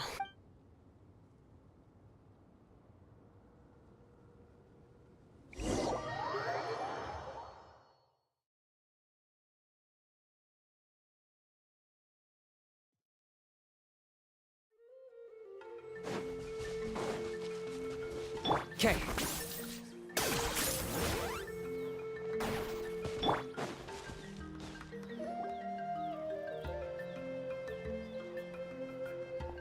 All right, I've locked Auntie in the house with a few ropes. I'll take her to the tribe shortly to be punished for what she did. As for now, we can get away from the house and get some sun. After dealing with all of that, I'm completely out of energy. She's already planned out everything. Shilonen sure doesn't waste time. It's still so scary to imagine. Tlasoli wanted to turn her adopted child into Nachka, and she even nearly succeeded. Yeah, she was so cool in the final moments. She went right into action and took control of the situation instantly. Well, it's all thanks to Nempeka's resilience. She never gave up. If it weren't for her bravely trying to get help, then I wouldn't have noticed Auntie's plan so easily. It was thanks to all of you encouraging me. After all, this was already the last idea I could think of. I tried to get the attention of many others who visited before, but they were all either quickly whisked away by Tlasoli or simply refused to believe me. Even if I told them everything, Tlasoli would just blame my illness to cover it up. All she had to do was start to cry, and then the guest would try to comfort her, but completely forget about me. She would inspect all the letters I sent and any gifts I received. And then, if I didn't comply, she would force me to drink some strange medicine. It would put me to sleep for a few days, and it would be hard for me to remember anything. I would see a lot of weird things while I slept, and the walls around me would start talking. I would be so scared every day. If I wasn't able to get your help this time, I might have just given up. You have us now, Napeka. If anyone dares to hurt you again, the Traveler and Shilonen will send them flying! Yeah. Sorry, I just can't help it. You are already super brave, and you even managed to call Shilonen for help. Oh, you definitely found the right person. Shilonen isn't the kind of person who gets distracted easily by crying. She pays attention when someone's talking and doesn't miss a beat. And it was because of your help that I was able to pick up on the details. Without you, it would have been extremely difficult for her to communicate that she needed help.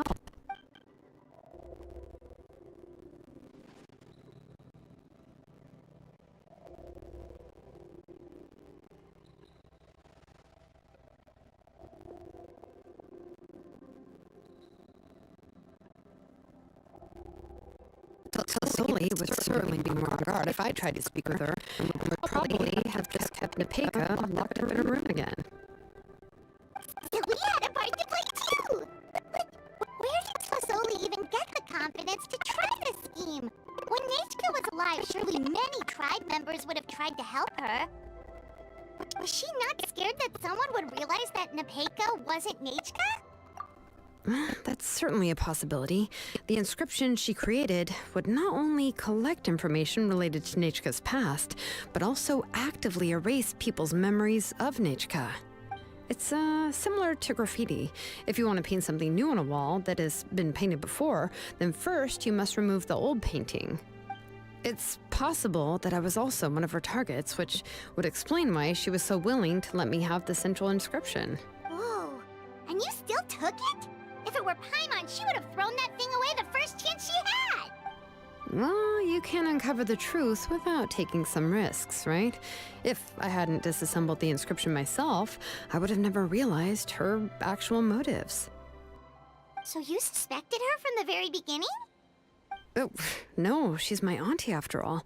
How could I have seen her as a villain from the start? The most I did was keep the possibility and a corresponding plan in mind, and it was just our luck that the worst case scenario actually happened. But now that I look back on it, we still managed to rescue a suffering child, even if that wasn't our original intention.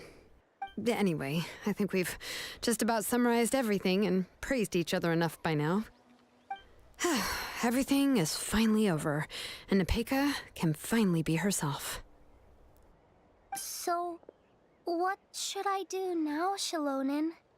You should do whatever you like, of course. No one's going to lock you up anymore. But I don't know what I can do. Everything I know is about Nechka. What she'd like to eat, which flowers she enjoyed, how she acted and spoke. I'm not her, but I can only be like her. I don't know, Shilonen. I just don't know. Oh, don't worry, Nepeka. The Blaze Gem inscription isn't working anymore. No one will force you to be somebody else again. But I no longer remember anything about myself now besides my name. What if I never remember my life and lose all of my past? I'm scared, Shilonen. What should I do? Oh, don't cry, Nepeka.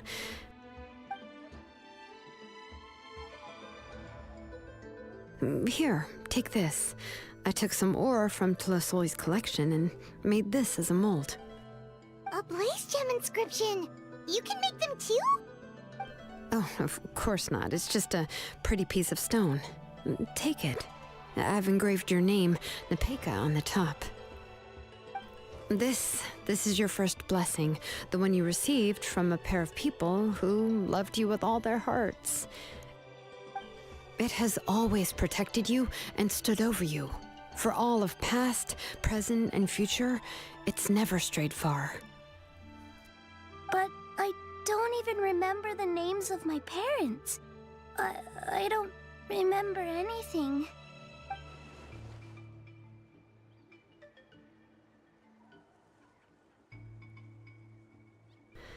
Huh. I won't make any big promises and say everything will return to normal. I'm not sure what kind of future you will face. I can only promise that no matter what the future holds, your name will never fade. This is a blessing given to you by a name engraver.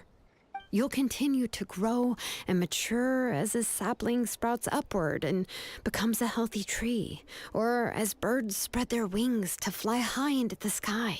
Your name is your starting point, as well as your guide. Remember your name and everything you've experienced, and you'll know how to step into your future. I'll do my best. You can do it, Nepeka!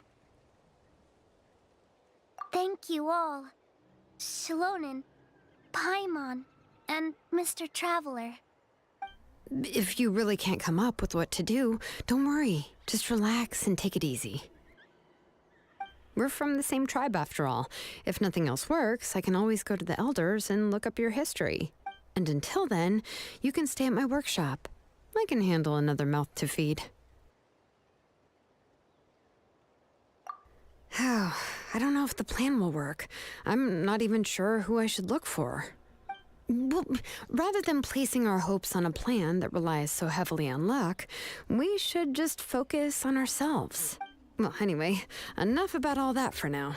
Let me take Tlasoli back to the tribe first. Oh, come with me, Nepeka. Oh, gosh. I nearly forgot that we haven't even had dinner yet. What would you like to eat? Huh? Oh, anything. I'm not picky. Oh, good. Let's go. We have a lot of work to do. We have a very busy future ahead of us. Oh, and, one more thing. Happy birthday, Nepeka.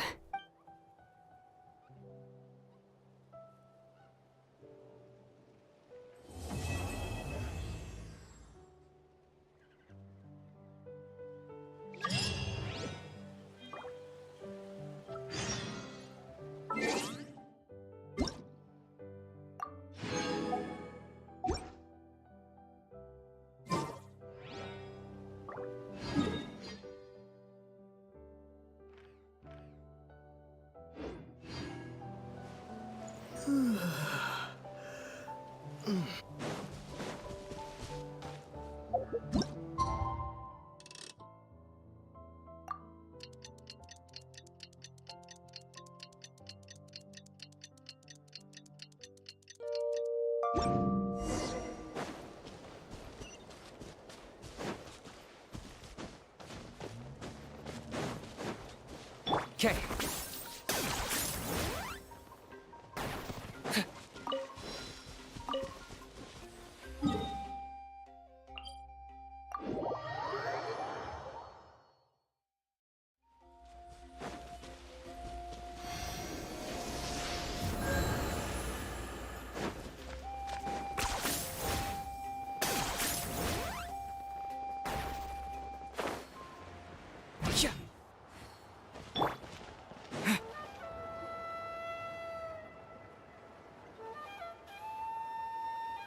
Oh, you're here. Everything's been taken care of now. I was just about to go have a rest. Well, the tribe is still discussing that. I mean, not many have ever used ancient names to commit a crime. Pakal will have a lot on his plate. What I do know is that Tlisoli's workshop will be closed permanently, and any remaining incomplete Blaze Gem inscriptions will be completely destroyed. And as for the completed Blaze Gem inscriptions, I'll be handling them, which, whew, yeah, yet another hassle to deal with. Anyway, at least her ancient name is fine. Otherwise, we'd have a real mess on our hands. Oh, and speaking of ancient names, I actually have some good news. The memories that were absorbed by the Blaze Gem inscriptions can be restored to their owners.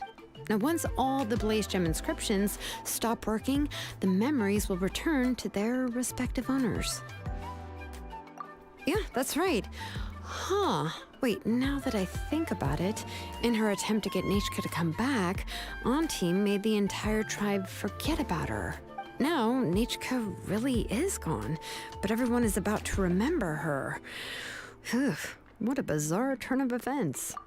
She's resting in my workshop. I contacted others from the tribe and told them about my plan to conduct an official investigation into her history. The tribe hasn't responded yet, so I'm planning to take her in for now and teach her some crafting skills. But that's for another time. For now, she should just rest and sleep. After all, she's got a busy future ahead of her.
Okay.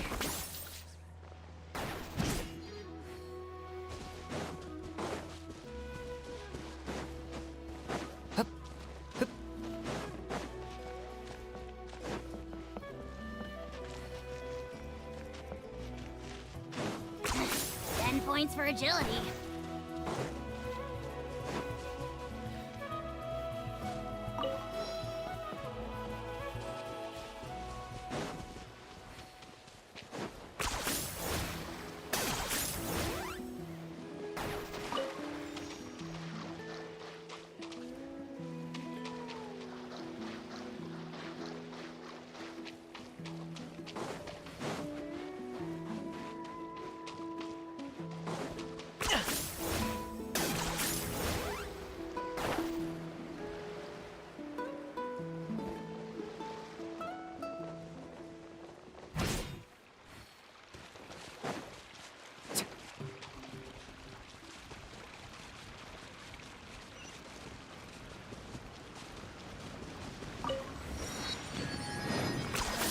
You really are a one-trick pony, you know.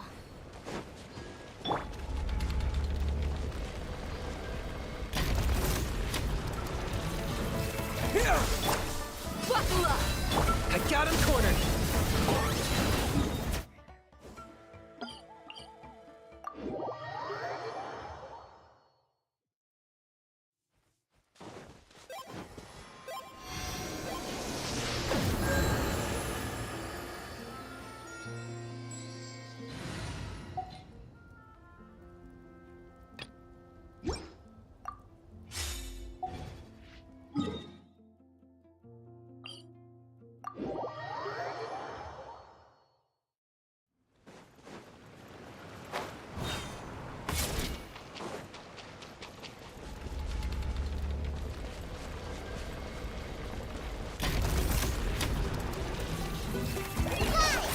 Just like we rehearsed! Let's get it on!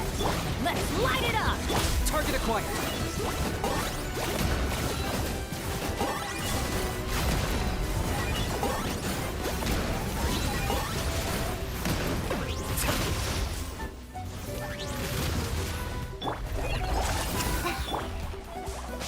Buckle up! Ha! Teamwork is dreamwork! Locked up.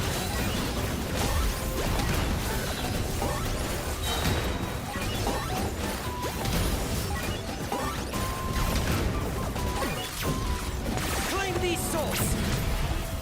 Try this on me, guys! Nice! There! Let's get it on! Let's light it up! Adventure time!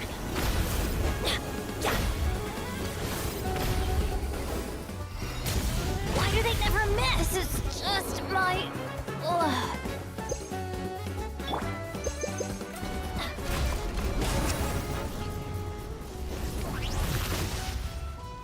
Huh? Off we go! Huh? Let's light it up! Adventure time! Huh?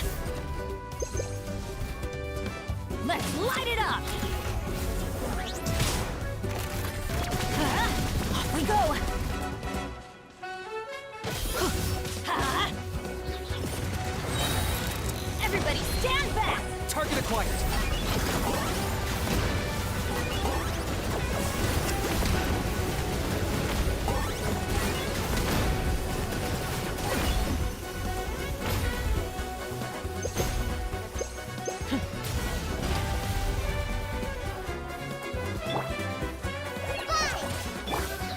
Look alive! Huh? I got him cornered!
Hal loves being antagonistic. Just ignore him when he's mouthing off.